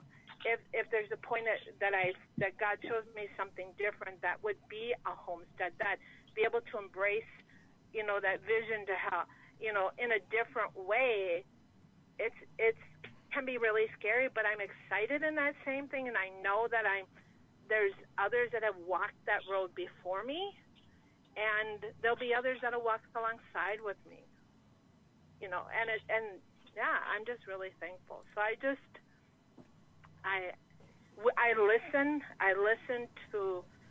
listen to channels all the time. I don't always get to comment, but I just want to say thank you for Daryl and Sherry. And in fact, Daryl, I want to tell you, I'm kind of frustrated. My son got me this Chromebook thing, and I'm so excited. I can go on my own little thing, but I'm wishing I could do my own editing, and that's the next step, is I want to be able to do some things more myself. So the key is no matter what age we are, we can learn, and we can make that better for tomorrow, for the next generation. So. Amen. And you're just a Absolutely. key, and Yeah, very well put. So that's what we're going to do. And you younger people, I just say, I'm going to just say, I just thank you, because I can't say that, I can honestly say there was probably a time all I could see was a mess, and I think you guys just carry it so well. You kind of go in that shower and you wash off the muck and you just kind of keep going. And like I said, you guys really encourage me, and you encourage my daughter, and Katie wants to find that guy, that amazing guy, and she's waiting. And I just thank you for you guys Not there. standing alongside of her, your aunts and uncles to her, and she doesn't have that, and so I just want to say thank you. You mean Well, she is a fine young lady, and whoever that she does choose, and whoever God sends for her is going to be a very lucky man. And she inspires as much as she's being inspired. Well, that poor guy will have to go through all you guys first, right? You have to go through Okay, some 50 we can keep that in million check. I made her a promise a while back. So anyways, I just want to say, your mom has to be so proud of you, Chris. And I think your mom and dad did an amazing job raising you, and I just think she's got to sit back, and her heart has to be so huge watching her son do great things. So. Well, thank you. So that's Thank you very much. And I will let the next person call. Well, Thank So you for love calling. you guys, and big hugs. Thank you so much for calling, and for Take those care, Bonnie. Okay. and for those of you out there, you can call anytime. We can host a lot more here in the room. Matter of fact, we have Okay. another one calling right now. Okay. Bye-bye. Bye bye. Thanks for See ya. calling. Yep. Bye-bye. This is Daryl. Who's calling, please? Hey, one good evening from Holland, from Dutch Offset That's Homesteading. Russian. That is Holland. He's Dutch off-grid homesteading. Oh, I thought that was Ivan for a second. Go. Yeah. No, Hello, Dutch Dutch. Offset. Yeah, I'm this Paul, is a for true the accent, people who Chris. doesn't know. Yeah, Yeah, this is Paul. Paul from Dutch off-grid homesteading in Holland. Yeah. How you doing, Paul? I'm fine, thanks. Sleepy, but fine. Well, it's a little bit early there, correct? It's 435. Wow. Oh, man. The chickens aren't even awake yet. Well, it's not such a problem for me because I work sowieso in 5 shifts. So I have 2 mornings, 2 late shifts, and 2 night shifts, and then I have 4 days free. And at this moment, I have to wait till I have to go tomorrow to dentist. So tomorrow I'm free. So it's already That's my it's already on Tuesday least there. favorite thing to do, the dentist. Yeah. Oh, Yeah, because they can't pull everything. Well, Paul, I have a question. Since you're that far ahead of us, Yeah. can you tell me what's going on later today so I know how to plan? you got the scores on any of the football Yeah, games? or really. anything? Lottery numbers or something. Yeah, something. But I had a question for a single home dad. I saw on the conference of HOA that you were teaching the children with the guns and things like that. Do you also do that for grown-ups? Firearms training and stuff for grown-ups, is that what we're asking? Yes. Do you do that for grown-ups? Yes. I do that. I did it a lot more before Elin was born. I had my own school, and I did concealed weapons classes. I taught 3-gun classes, self-defense classes with firearms as well as with your hands. But yeah, I do a whole line of courses and stuff. I'm an NRA certified rifle, shotgun, pistol instructor. So refuse to be a victim. But I teach a lot of those classes. I teach flint napping classes for Native American skills. I can teach a bow class as far as to make one, but that's probably my weakest suit. I teach shooting traditional bow classes. trapping, which Big Bear Homestead is probably the best person to go to for that. But any traditional skills or firearm skills classes, I'm certified to pretty well teach. Well, and Chris, at the harvest celebration, and I got a video of pretty much your entire class with the children. They were all very attentive to you. Not one of them was moving around in their chair or looking around or fidgeting with their fingers. You had their full attention. I think, Sherry, the big thing with that is, and I take probably more pride in that than anything else, is you have people that are talkers, and then you have people that are teachers. And a talker can get in front of you, and that's the guy you fell asleep in during third period, listening to him teach you, biology or whatever it was. And then you have teachers that could take you and teach you the hardest subject that you possibly could ever imagine.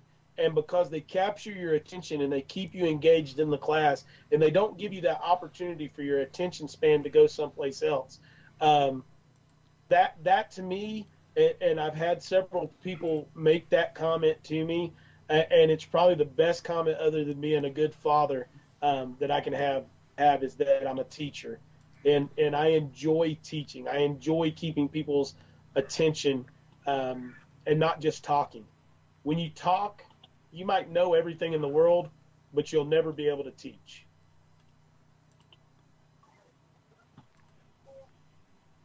Did that answer your question, Paul? Yeah, really. It was nice to hear, yeah.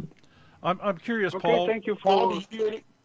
Paul, I'm curious, where you're at, are you allowed to carry firearms as far as concealed carry and things like that?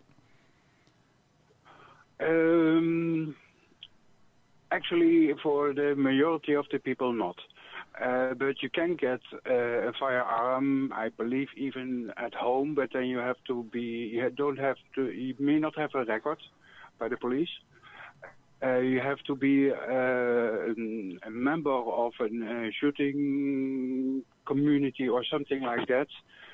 And minimum for 3 years or so, then you may, first 1 year, then you may shoot at the lane from the shootery. And then after 3 years or so, or 3 or 5 years, I'm not very sure, then you get a registration weapon at your home. But then you have to have two safes, where one safe is going to be the ammo and the other safe is going to be the gun. I see. Well, you're allowed to be. Those clubs are usually like bird clubs and just target shooting clubs, correct, Paul? Yeah, it's a club for I'm not quite sure. I believe all the policemen also go to those clubs to practice. Right. When I was over in London, you had a lot of the bird clubs, and they literally had just big, beautiful ranges like the old fox hunting clubs, and you had lockers and stuff, and you had to keep your firearms locked away there unless you had a farm. And then, like he said, you have to have two different safe areas where you had your firearms and your ammo concealed or closed in or locked up in two different places. But the firearm shooting clubs were amazing. They were beautiful places. Yeah, and my raffineerity, I'm always searching for my English words. It's too bad. But my raffineerity with guns is not... the thing I hate about it is that they can kill. That's for everybody, I think, the most obvious reason. But the second thing that why I'm so... with those guns is the technique that they use about that all those small pieces in guns and things like that. Yeah, I think that the key, and this being in America more than probably any place else, and where it comes back to and why you have so many issues with firearms is exactly what we were talking about earlier, training. The difference of the people that founded this country and came over from your country as well as Europe and other places where every individual knew how to operate a firearm. Every individual knew what those firearms were meant for and how they were used and how to function. Even the children. I mean, you had kids going out and providing meat, birds, rabbits, things of that nature. So it was a skill that we took away from them, and so therefore there was no respect. There was no mindset on gun ownership or training, and that training aspect and that knowledge is what's led to, I think, the majority of your shootings, the murders that happen with firearms. I don't even think it's the availability. It's the knowledge of knowing what they can actually do. And when you live in an inner city and you're seeing your friends killed and it's just another video game, it's just there's no repercussion really for it as a society as a whole, and that is a shame. I'm a big advocate of, I don't think there should be controls on firearms, but there should be controls on training. So before you require me to have a concealed weapons license to carry a firearm, make me have a mandatory every 3-year training course so I can have my firearm. That's my constitutional right here in the United States. But instead of making me go get a license to carry that firearm that I'm legally allowed to have, make me go in and show that I have proficiency with that firearm, every year, every 3 years, whatever it is. And then at least you know that you have a knowledge to own it, not just some knucklehead that has it. Yeah, it's really amazing how things have changed. I mean, when I was in high school, we took our guns to school with us, not because we were doing anything wrong. We were going hunting either before or after school. And we had that conversation, Daryl, exactly the same year.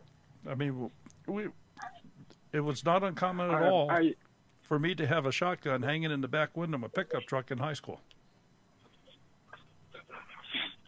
I used to make when I was smaller and I was still living with my parents. We go to my grandfather, and he had a piece of wood with bamboo and things like that. And then we make bow and arrow we make from it. But if we took it over street and police saw it, then already that was taken away. They took away your bow and arrows from bamboo? Yes. Yeah, but proper bow and arrows. Right. That is that's crazy. And I bet Daryl will say he's done this one too, probably. But I can remember us, and this is part of what the problem is.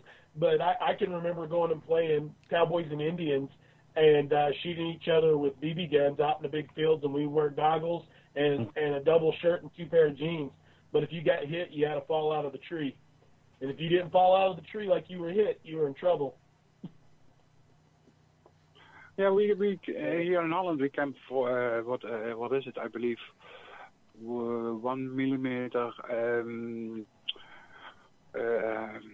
air gun we can have at home, but even don't try to take it on the street because then you have a problem.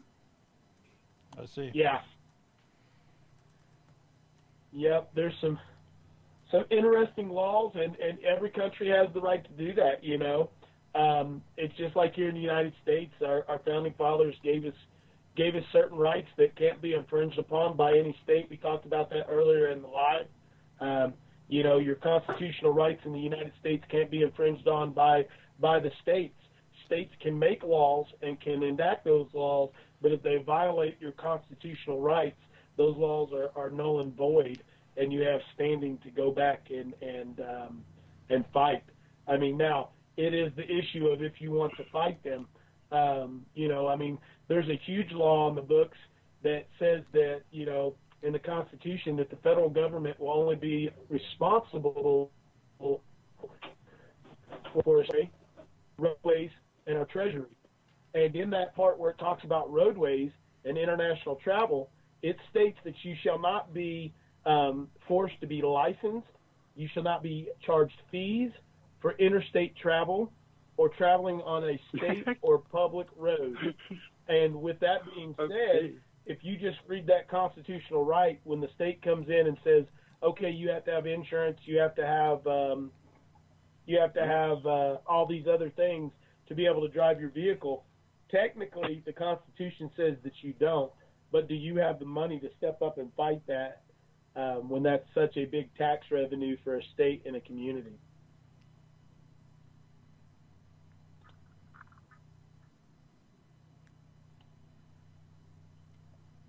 Am I still there? You are still here. Okay. And Did I get off on one of my constitutional rants and scare everybody away? Are we down to like 2 people watching? I don't know how many is watching. But 65. All right, we still have 65 watching, and I know Paul is. Yeah, I see 65. Paul is on the phone, and I think Pete maybe is still on the phone. Pete's on the phone. Yeah. Yep, still here. Still here. And there's somebody else still here, and I don't. Jason? Jason, you still here? Jason? Yep. Yeah. Still here. I Can't thought- believe you don't know my number. That stung a little bit. Yep. Busted. Oh, you gotta love it. Oh my God. Yeah, call in, guys. Let me hear a new voice. Let me see. Guess who this is?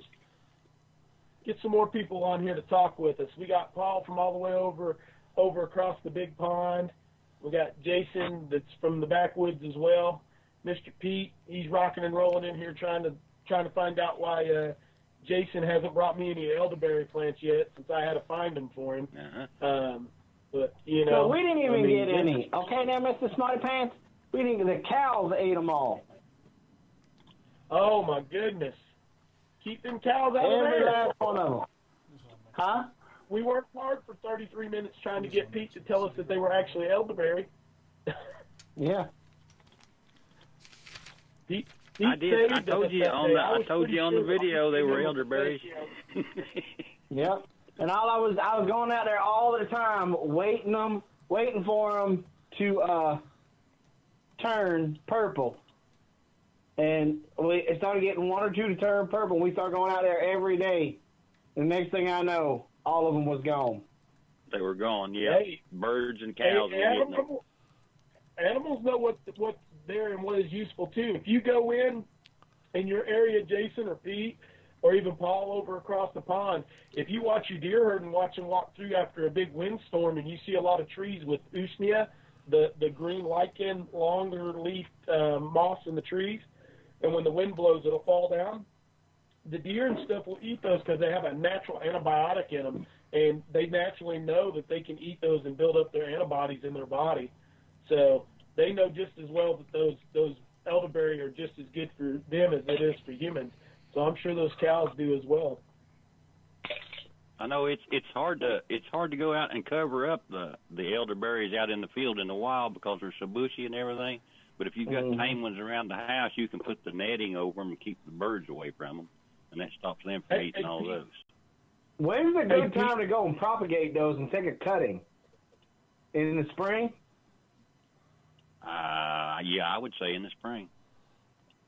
I would say Brett Broussard is probably the best one to ask for that because he's not. Yeah. For taking cuttings, he would be.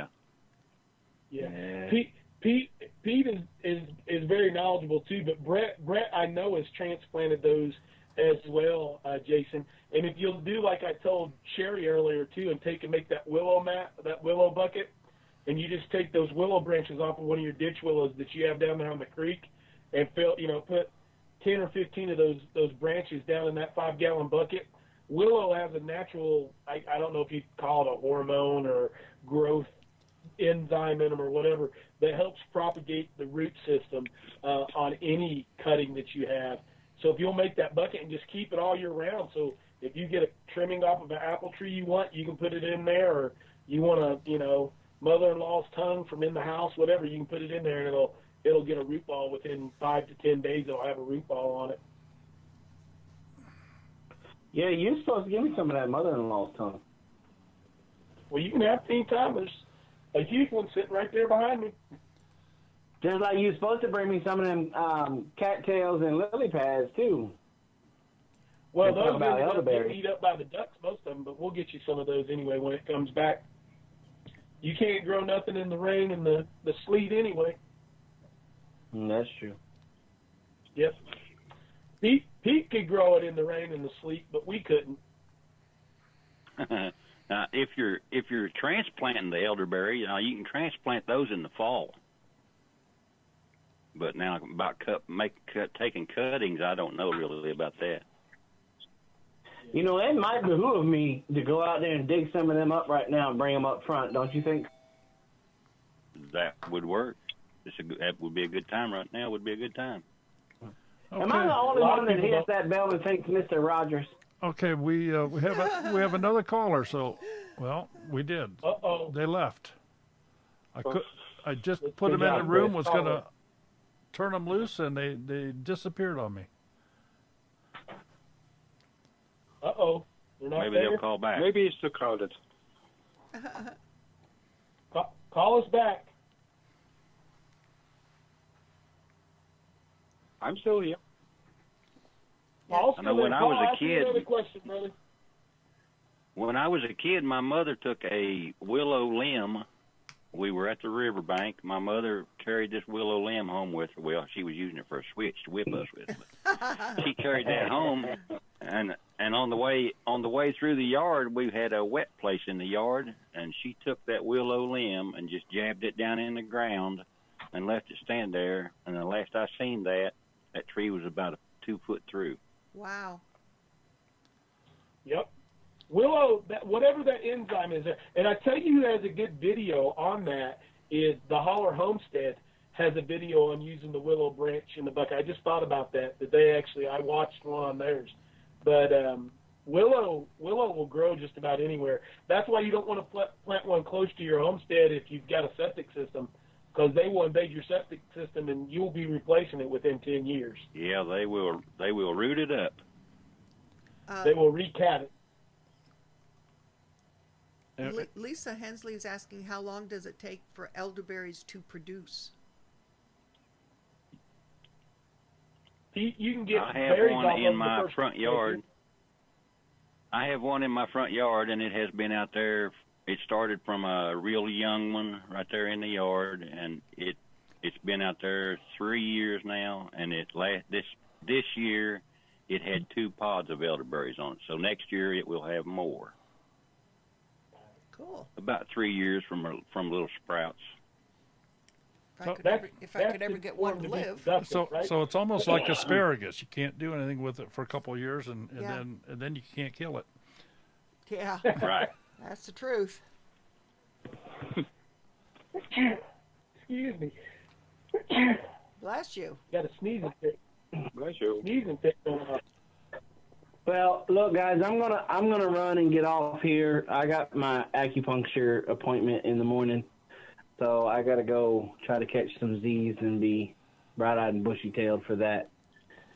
And okie doke, Jason. So, Chris, it was great talking to you, man. I can't wait till you come back down. If you come down this winter, now we'll go out there and we'll just dig up one of those elderberry trees, put it in a 5-gallon bucket, and you can take it home. Good to go. I love you guys.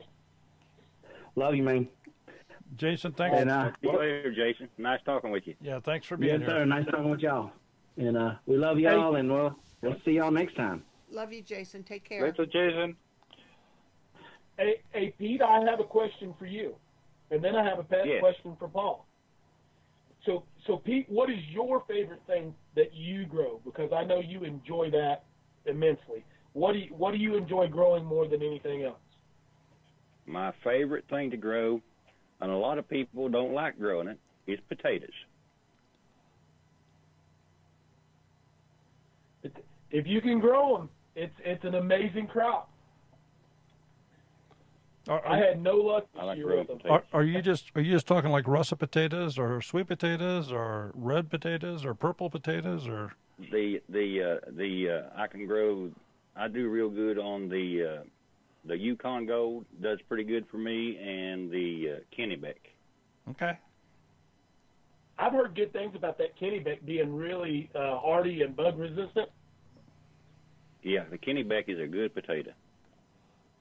Yeah. I don't think I've ever heard thought of about And trying if you got good loose sandy soil, they will grow pretty good size. Yeah.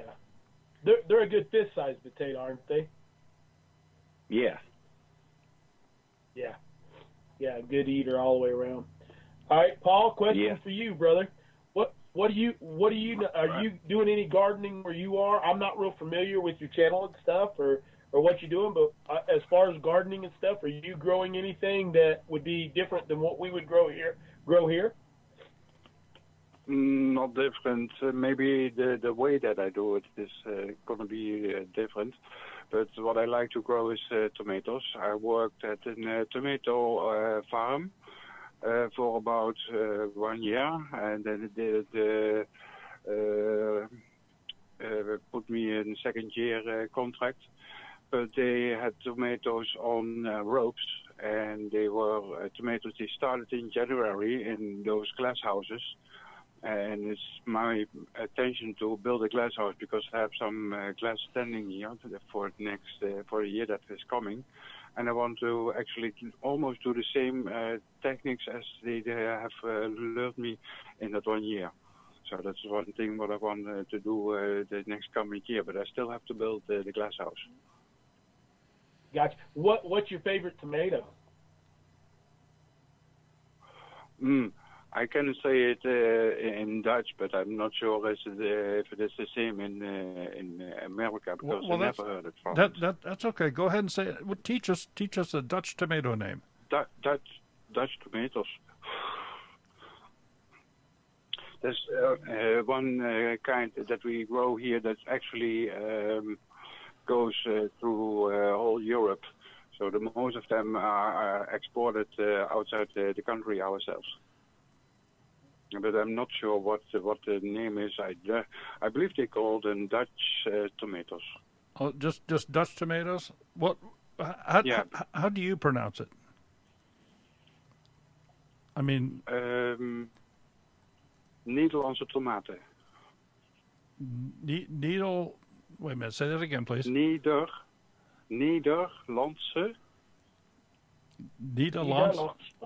Nederlandse. Tomaten. Tomaten. Yes. Almost sounds like German. It does. It does sound a little German. The Dutch language is, I believe, about 40 or 50% English, and then a couple of percent German and French, because we are actually between those two countries. So that's why we have a mixture of 3-4 different languages in our language. Makes sense. Very interesting. So I speak also Polish, German, English, Dutch, and a little bit of French. Wow. Well, Paul, what I'd like for you to do is kind of share some of this stuff that you do there in your videos and maybe the pronunciation. That's why I started. One of the things that I wanted to start vlogging on YouTube is my son is autistic and is living in a group because it's not handleable for me. And I wanted to first start documenting what I do at home so that he can later look it back if he wants it. And then from one stage to another stage, I came by Justin Roos, and then I came to, I believe it was Soderlands, and from the Soderlands I came to you guys, to Family Homestead, and I had something from, hey, what you are doing there, I was doing when I was living with my parents. Why don't I do that now and show that for people around the world to see different types or different ways to do gardening? But I'm sitting in the center of the city, so for me it's every square meter counts. And I have a kitchen and a garage that has a flat roof. So next year I want to see if I can also grow something on the roof with the raised beds. Oh, that would be neat. That would be just awesome. Yeah, that just sounds interesting. Yeah. I'm looking so forward to you producing some videos that show some of this and just to share with us how you do things there. Now, Paul, do you save the seeds from your tomatoes and other vegetables? As I know it, for what I have been working, they do it in rock wool. I don't know if you know the name there, rock wool. No, not familiar. No. Well, that is a company that, especially for those tomatoes, make slabs. And inside of those slabs, they have lava stone, and they melt it, and they do it like a sugar spit. And they put it in the slabs, it's compressed and things like that. And those tomatoes, they don't grow on the ground, but just on those very fine wires from melting those lava rocks. And it is 24/7 putting in water with supplements, fooding and everything. So it is a totally different way. Because, so I wanted to start growing the seeds from those slabs and then transplant them to, because they do that, they first have blocks from the same material. And first they grow it in there, and then they put it in the glass houses on slabs. So now I'm not sure if I'm gonna do those slabs because I was thinking of just putting the tomatoes in the ground. But yeah, if there are people who say from, hey, I like to see how that is work, I could, if I get some connections back, I could make that happen. Okay, I think it'd be absolutely fascinating. Can you send seeds overseas, Paul? I know some yes. countries we can't. Yeah, I can do it by post office, or I can do it by UPS or DHL or something like that. No problem. We may have to get with you and get some of those. We may have to get with you. Sorry to interrupt, but my phone is going dead, and I'm going to have to get off here, and I will talk with you later. Talk to you later. Okay, take care. See you, Pete. See you all later. Okay, Pete. Bye-bye. Later, Pete. Paul, that sounds like a pretty neat aquaponics setup there, Paul. That sounds amazing. And now that you've started talking and some of your stuff, I think I've actually watched a video or two, or maybe something. I feel like I've had a conversation with you or watched some of your content. But I'll have to send me an email. If you go online and go to the About, my email address is on there. It's preventchris94@gmail.com. I know. And send me an email. I'll send you some of my favorite tomatoes. Yeah, I think it would be interesting to get some of Paul's. Yeah, maybe we can change some seeds. Would be nice. Yes. Yeah. Yeah, absolutely. Yeah, that'd be awesome. Absolutely. I love the German Johnsons and the Cherokee Purples are my two favorite tomato to grow. So I did very well off of those. I only had 17 plants this year, and I think I put back a total of about 50 or 60 quarts of tomatoes this year. Plus, I gave my mom 3 or 4 bushels of tomatoes as well. So. No, I did some gardening when I was small. I lived still by my parents. And now I'm living in this house about 17, 18, 19 years, something like that. And yeah, about 2 years ago, I started with looking years and rows, and I started from, hey, yeah, that's good. I could do, but I really need a really big stake behind the door. Right. It's how big of a lot is your house on? I know over in that area, if you're living in the city, do you have how big of meters? I have to go to my channel myself because I wrote it on my About page in feet, 49 by 65.5 feet. Oh. And that is inclusive the house. Okay, that includes the house. Yes, so the house is almost half of it. Okay, but now you're talking about utilizing the top of your shop and your garage and stuff too. So hopefully that'll increase your ability to do that, especially if you use that aquaponics type system with your tomatoes. That might be interesting to go up with your greenhouse on top of those. Yeah, those aquaponics is also not as much weight as when you would do those raised beds, because then you have to put ground in it, and now it's only the water what normally you already get on your roof. It's only kept dripped out to the sewer. But now, now you're gonna do a drip system that is gonna float for 24/7. Exactly. Have you considered doing your glass house or your greenhouse on top of your building? No, I think that's gonna be too heavy. Too heavy? Okay. Yes, because the glass that I have is double glass. Because last year, that's why I didn't do any gardening last year. Last year I have solar panels put on the roof. I still want to make a floor from it. And last year they also we have new windows and glass, double glass in it. So we have a total renovation, and I'm still fixing things up. What size solar system did you go with, Paul?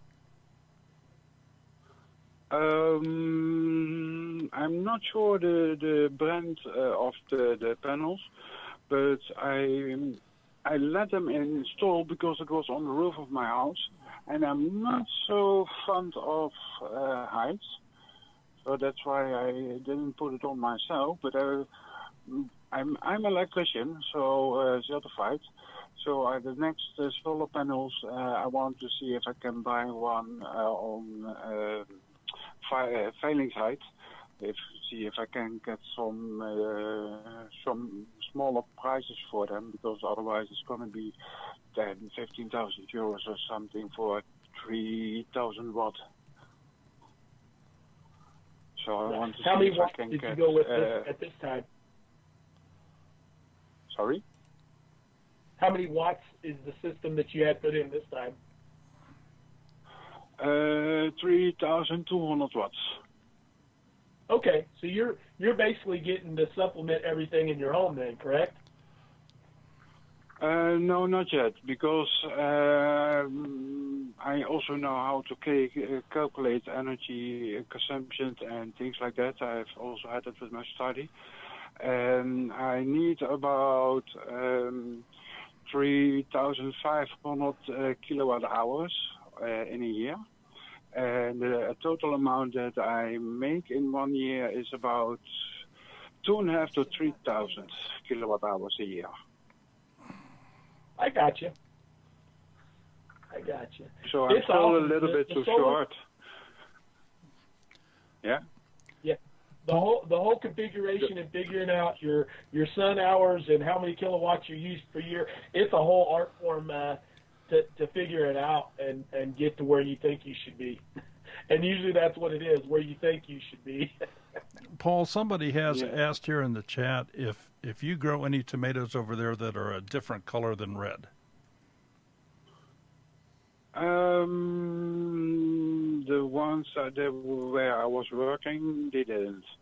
And as far as I know, I've never seen different color of tomatoes. I'm not saying they not started green, but I'm not have seen orange or yellow ones here, not in my region. Then we need to send you some. Yeah, we're going to change that. Yes. That would be nice. Yes, most definitely. Yeah. Email us your address, and I will get some out in the mail. Yeah. You have my email. Do I? Well, your address, your address, so we can send you some. Okay. I don't think we can send you seeds through email. No. That'd be nice, wouldn't it? No, sorry, I understand it wrong. I'm going to send you an email with my address. If you guys can come up without a send stuff through email, I want in on that, because we're going to make a fortune. Yeah, you got that right. Chris, the only thing I can do that way is what kind of water? Dehydrated water. Dehydrated water. I can pass that through the line. Yeah. That stuff's expensive. Have you ever bought any? we made it, but it just keeps disappearing. Yeah, no, it's so light. You put that in your bug out bag, you can go forever. Exactly. Yeah. Put it in Ziploc bags, you know. All right. Yeah, you just add water and it rehydrates. Have you ever tried? It's sort of like Thrive Life, right? Well, if you get Thrive, it's amazing stuff. I'm gonna throw the pitch out there for y'all on that one. If you guys are putting any supplies up, and you're wanting to put food up for lasting you a while, but you want something that's actually what you're buying, not a bunch of other stuff added to it, Thrive Life is amazing. And Daryl and Sherry both are representatives for that country. I use it. I have about, and this is not a plug for them, this is just because I use it. I have about a 6-month supply for me and even both of Thrive, and it fits in a trunk that's about, I don't know, probably 4 foot by 5 foot long and 2 feet tall, and I've still got room in there. And they sell a smaller pantry size can that's not like the big number 10 can, but it's a smaller can. And if it says it's beef, it's 100% beef. It doesn't have, no 9,000 milligrams of salt added to it. It's just beef. If it says it's sweet corn, it's sweet corn. There's no preservatives. There's no add-ons to enhance the flavor or to prolong the life. It's just been freeze-dried and vacuum sealed in a number 10 can or a pantry can. And they do sell the packages. So if you want to make beef stroganoff, you get noodles, you get beef, you get the cream, you get whatever else you need, and you put it together yourself just like you would if you went to the grocery store. So, but if you need any of it, hit up Two Family Homestead. Hey, Chris, Gossmania has said Levi says hi. Hello, best friend. How are you? Levi, I gave, when I got to Louisiana, I stopped, and being the good patriotic American that I am, I didn't get to carry my firearm with me on the airplane. So we stopped at the first Dick's Sporting Goods store and at least bought a knife that I could put on my side. And before I left, we passed that on to Mr. Levi. Hopefully he's not cut off a finger or anything. And I think he's gotten some good use on it. By the way, Mr. Levi, I like that knife so much, I went and purchased myself the same knife again. So I'm carrying the same knife every day that I gave back to you, or gave to you, young man. So make sure you're doing it. Listen to your mom and dad and keep on getting on. Heritage Ways, the Thrive Life food tastes like food.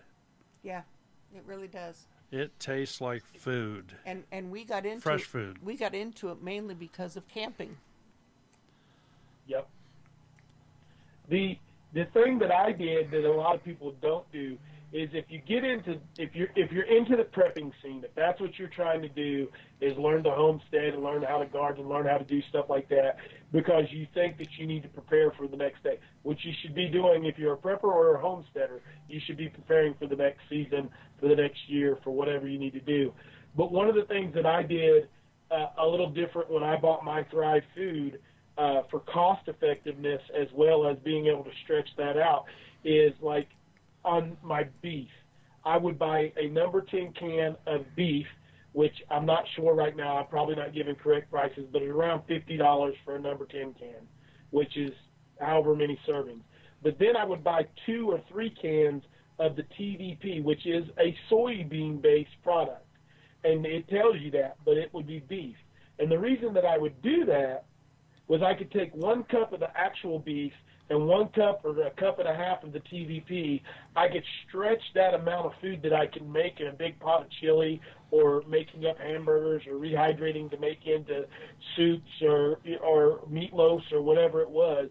But I was still getting that iron and those other minerals I needed from the food out of that amount that I was using of the actual beef, that I was getting the texture and the fulfillment of the TVP part of it, which, when you're talking about eating clean and doing that nature, the soybean is not really one of those things that you want to do, but you're putting this stuff for long term, for when if something happens and you're putting in a garden and you're waiting for that season to go through for you to harvest that garden, you have to have something to feed you while you're working through that garden.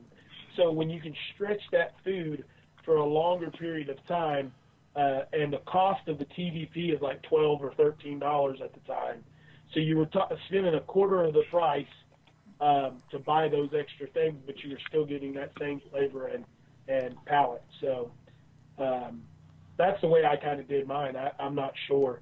Are they still doing the Q, Daryl, Sherry? Doing the what? I'm sorry? The Q. where you would go in and you would put in your whole list of all the Thrive food that you wanted, and then say you want to spend $100 a month, and then they would send you $100 worth of mixed variety off your list, and then you get that every month. Are they still doing that? Well, if you place it, you can build an order, and if you don't touch your order, it's repeated. That's one way. I think you have to be a little bit more hands-on. Okay. I know before they had what they called the queue. So basically you build up the list of what you wanted, and then you gave a price that you wanted to spend every month. And then they would go from that list, and they would pick out items from that list and send it to you. So one month you might only get 2 cans of beef, but the next month you might get 3 cans of milk, a thing of powdered eggs, a thing of rice, a thing of beef or whatever. So you might get six cans that month. But they would go through that list of what you had and break it down by what you could afford per month. And they may have stopped that. It's been a while since I've ordered any, because I'm at that point of where, with what I'm getting off the Homestead, with what I've already got put up, I'm pretty secure on what I need to do. So, but Thrive is a great product. And I'll just share with everybody in the chat, it's a good business opportunity as well. Now I'm not pushing it from that standpoint, but I mean you can actually become a consultant without having to buy the product, right? Right. We can get you a link, and you can put that link in your description if you do YouTube videos or Facebook or whatever, and you can sell it to other folks, and you don't have to invest your own money into it if you don't want to. So but it's a good investment. Yes, it is. It's a very good investment to invest into what you need to put in your stores. You can use common sense. You don't need to buy rice. You don't need to buy sugar. You don't need to buy salt. You can go buy that in bulk and put it up pretty easy yourself. But for your meats, your vegetables, your fruits, and it's wonderful stuff.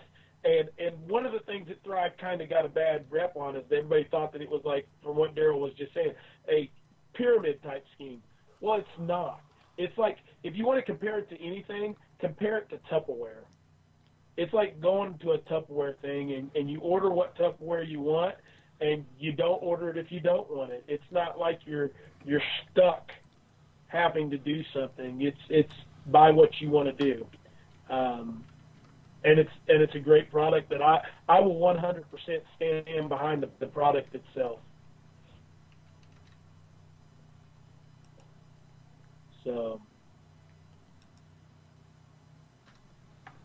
Okay. And are they still doing the monthly sales and stuff too? Yes. Daryl? Yes, they sure are. Yeah.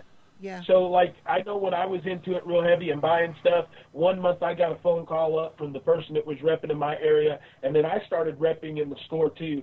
And he was like, look, they're doing powdered milks and eggs this year, which are 2 things that I wanted to put in my staples. And I bought, like usually buying a case of the powdered milk was like, I don't want to say $115, and I got it for like $45 or $50 for a case. And there was nothing wrong with it. The dates were still, within that 25-year window.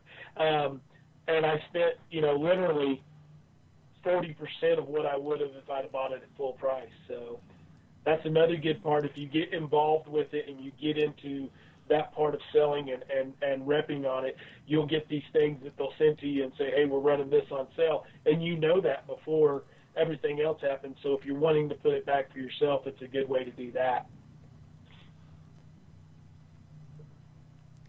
Okay, and Mimsy, they do have a tomato sauce powder. It's available. Yes. And it is good. Yes. My I love tomatoes. Yeah. So do I, Paul. I love tomatoes. Yeah, but I don't like tomato ketchup. Now, see, Daryl's the opposite. Daryl would eat ketchup and tomato soup before he would touch a real tomato. But now at least now he leaves them on his salad.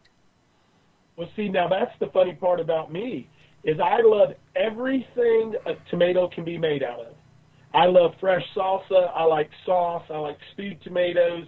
I like, tomato pudding. I like anything made with tomato. But to take a slice of tomato and put it on a sandwich or on a salad, I can't do it. Oh, I love it. Tomato and lettuce, tomato and mayonnaise sandwich. Oh my God. Now you sound like a true Southerner. I was brought up on those. You know. Cat head biscuit, slice of tomato, and some butter. I look a lot of the vlogs from other channels and things like that, and I see them cooking in the kitchen. I have something from, I don't know this recipe. We don't have that here. And it is about 99% or something like that. Yeah, I have a good friend in London. His name's Simon, and his biggest thing when he would travel over to the States to visit us was going and eating. That was his biggest thing, was just to go to the local restaurants and eat. He's like, we just don't eat this amount of food when at home, and the type of food, especially being here in the South. You know, we have here in Northeast Tennessee, we have a real thick German background, so it's a lot of fried potatoes and bacon and fried chicken, which when you look at schnitzel and things of that nature, it's exactly what it is. It's fried chicken pound out the patty. So. Deutsche Schnitzel. Yeah, that's right. I love. Yes. Well, I have to watch out because I'm going to speak German. and just addressing Mimsy here, I don't know what Lisa was talking about. We may not have been talking about the same thing. Tomato powder.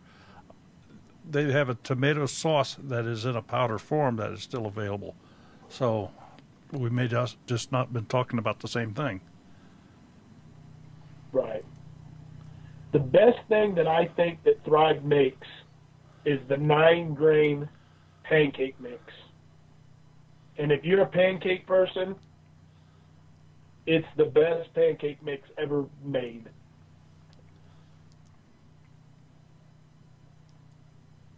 It is. So if you order the 9-grain pancake mix. The strange thing is, I don't like tomato ketchup on fries or something like that, but I like it in how do you call this? I forget the name. I'll remember it in a minute. Oh. If it's like me, I'll remember in the middle of the night. Ketchup. I'm tired. I have to say, I'm tired. Yes. Ketchup is pretty much good on about anything. Everything from hot dogs to French fries, yeah. Yeah, chili con carne. You dip your sandwiches in ketchup, Daryl. Well, yeah. Even things that shouldn't be put in ketchup, you dip in ketchup. Drives me crazy. Yeah, you know, a hot ham and cheese sandwich. And I could do that one. You gotta have mustard though if it's a good Reuben. Oh, he's not a mustard. I'm He's not a mustard person. No. I'm the mustard person. No. Mustard and mayonnaise. He's ketchup. Don't squeeze the baby.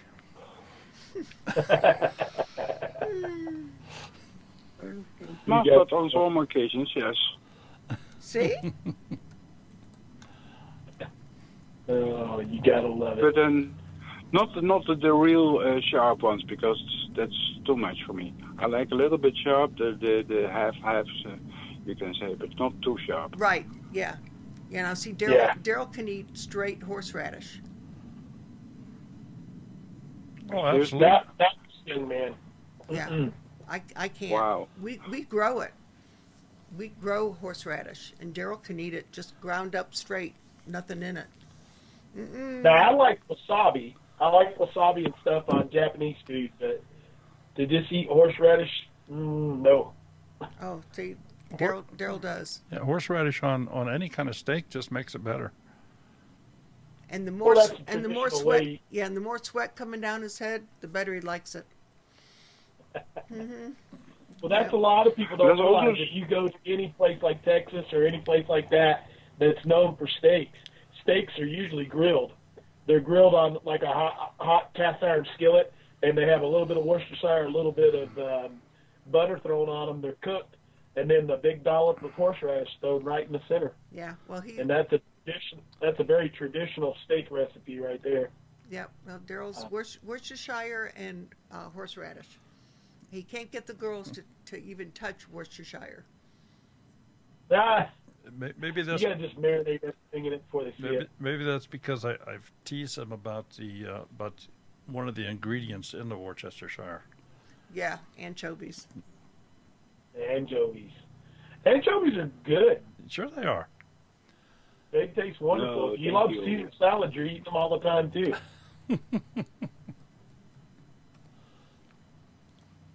All right. That is it. Well, folks, it is almost 11:30 our time, and it's just getting into daytime over here for Paul.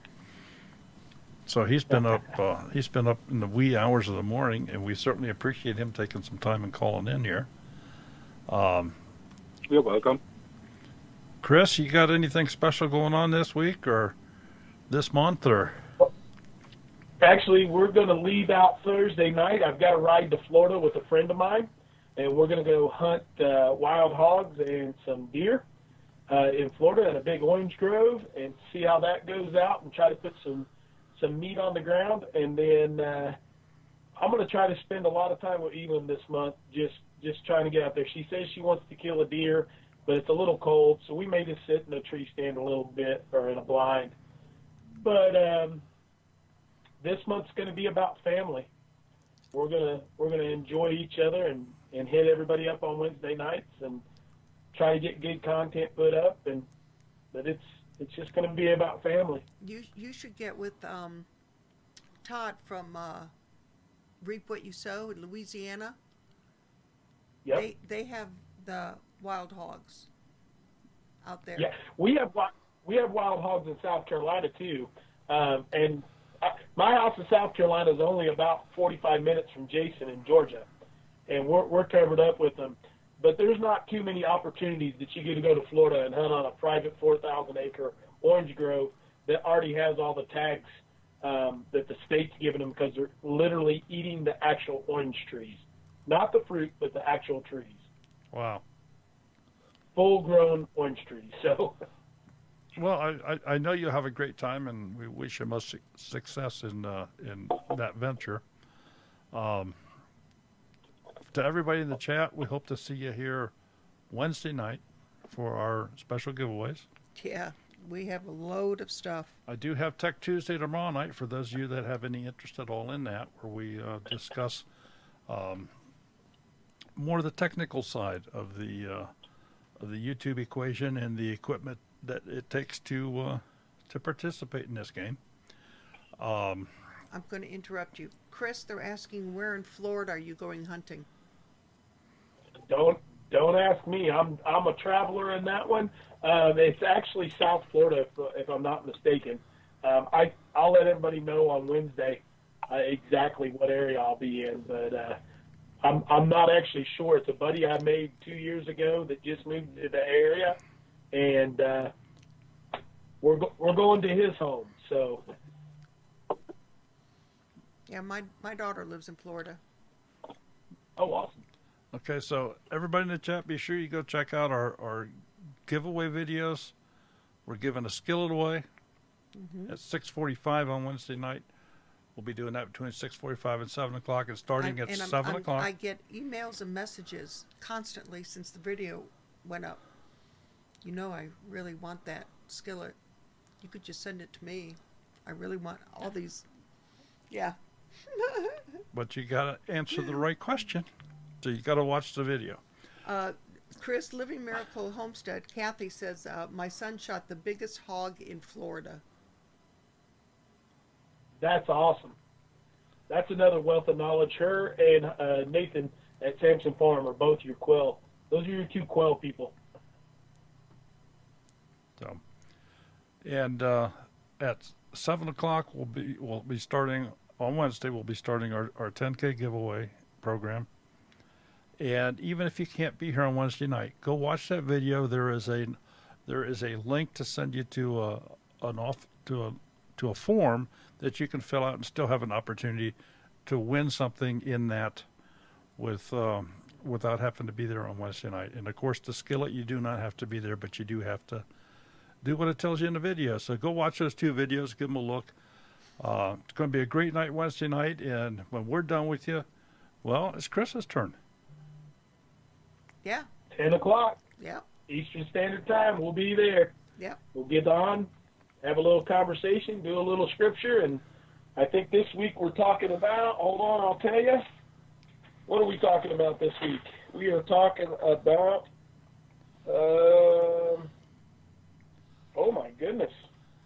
Guys, I didn't pick a topic for next week. Why don't you do that for me real quick, Daryl? Tell somebody to pick a topic for Wednesday night for me. And they'll do it in the chat. And then we'll let you get off here. All right. So I guess we need something out of the Old Testament, Chris. Okay, I'll do something out of the Old Testament for you, Sherry, on Scripture. And now we need a class. And I can send you a Bible in Hebrew. Ooh, that would be awesome. I would love it. That's something I would love to do. If it wasn't for the dyslexia and I have enough trouble with the English language, I would. That's the language that I would like to learn would be Hebrew. It's difficult because there's feminine, masculine on some of the things, so you have to think about who you're talking to. It's a wild one. Yeah. Oh, and Samson Farms on Tuesdays. They go live 6 p.m. Eastern Standard. 7 p.m. Eastern Standard, right before our Tuesday Tech. Yeah. And then you'll have, at 8 o'clock, you have the Max Happy Homestead. Right. Yep. Chris J. Love Adventure says Proverbs 35.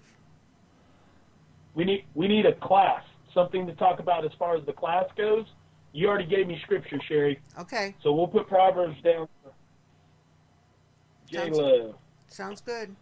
Somebody give me a topic. If you guys want to talk about Thrive Food, we'll talk about Thrive Food. That works. All right, Daryl, you chose it. Good to go. Thrive Food. We'll talk about Thrive Food next week. That'll work. All right. We're good. So, folks, I want to thank you all for being here tonight. We've had a wonderful time. All take care.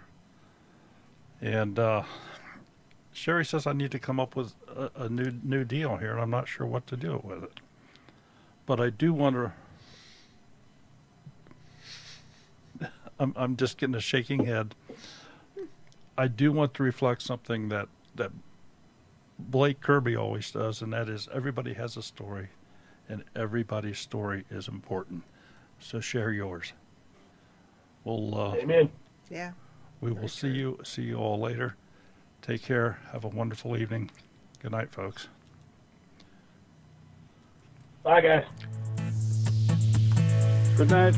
Have a wonderful week.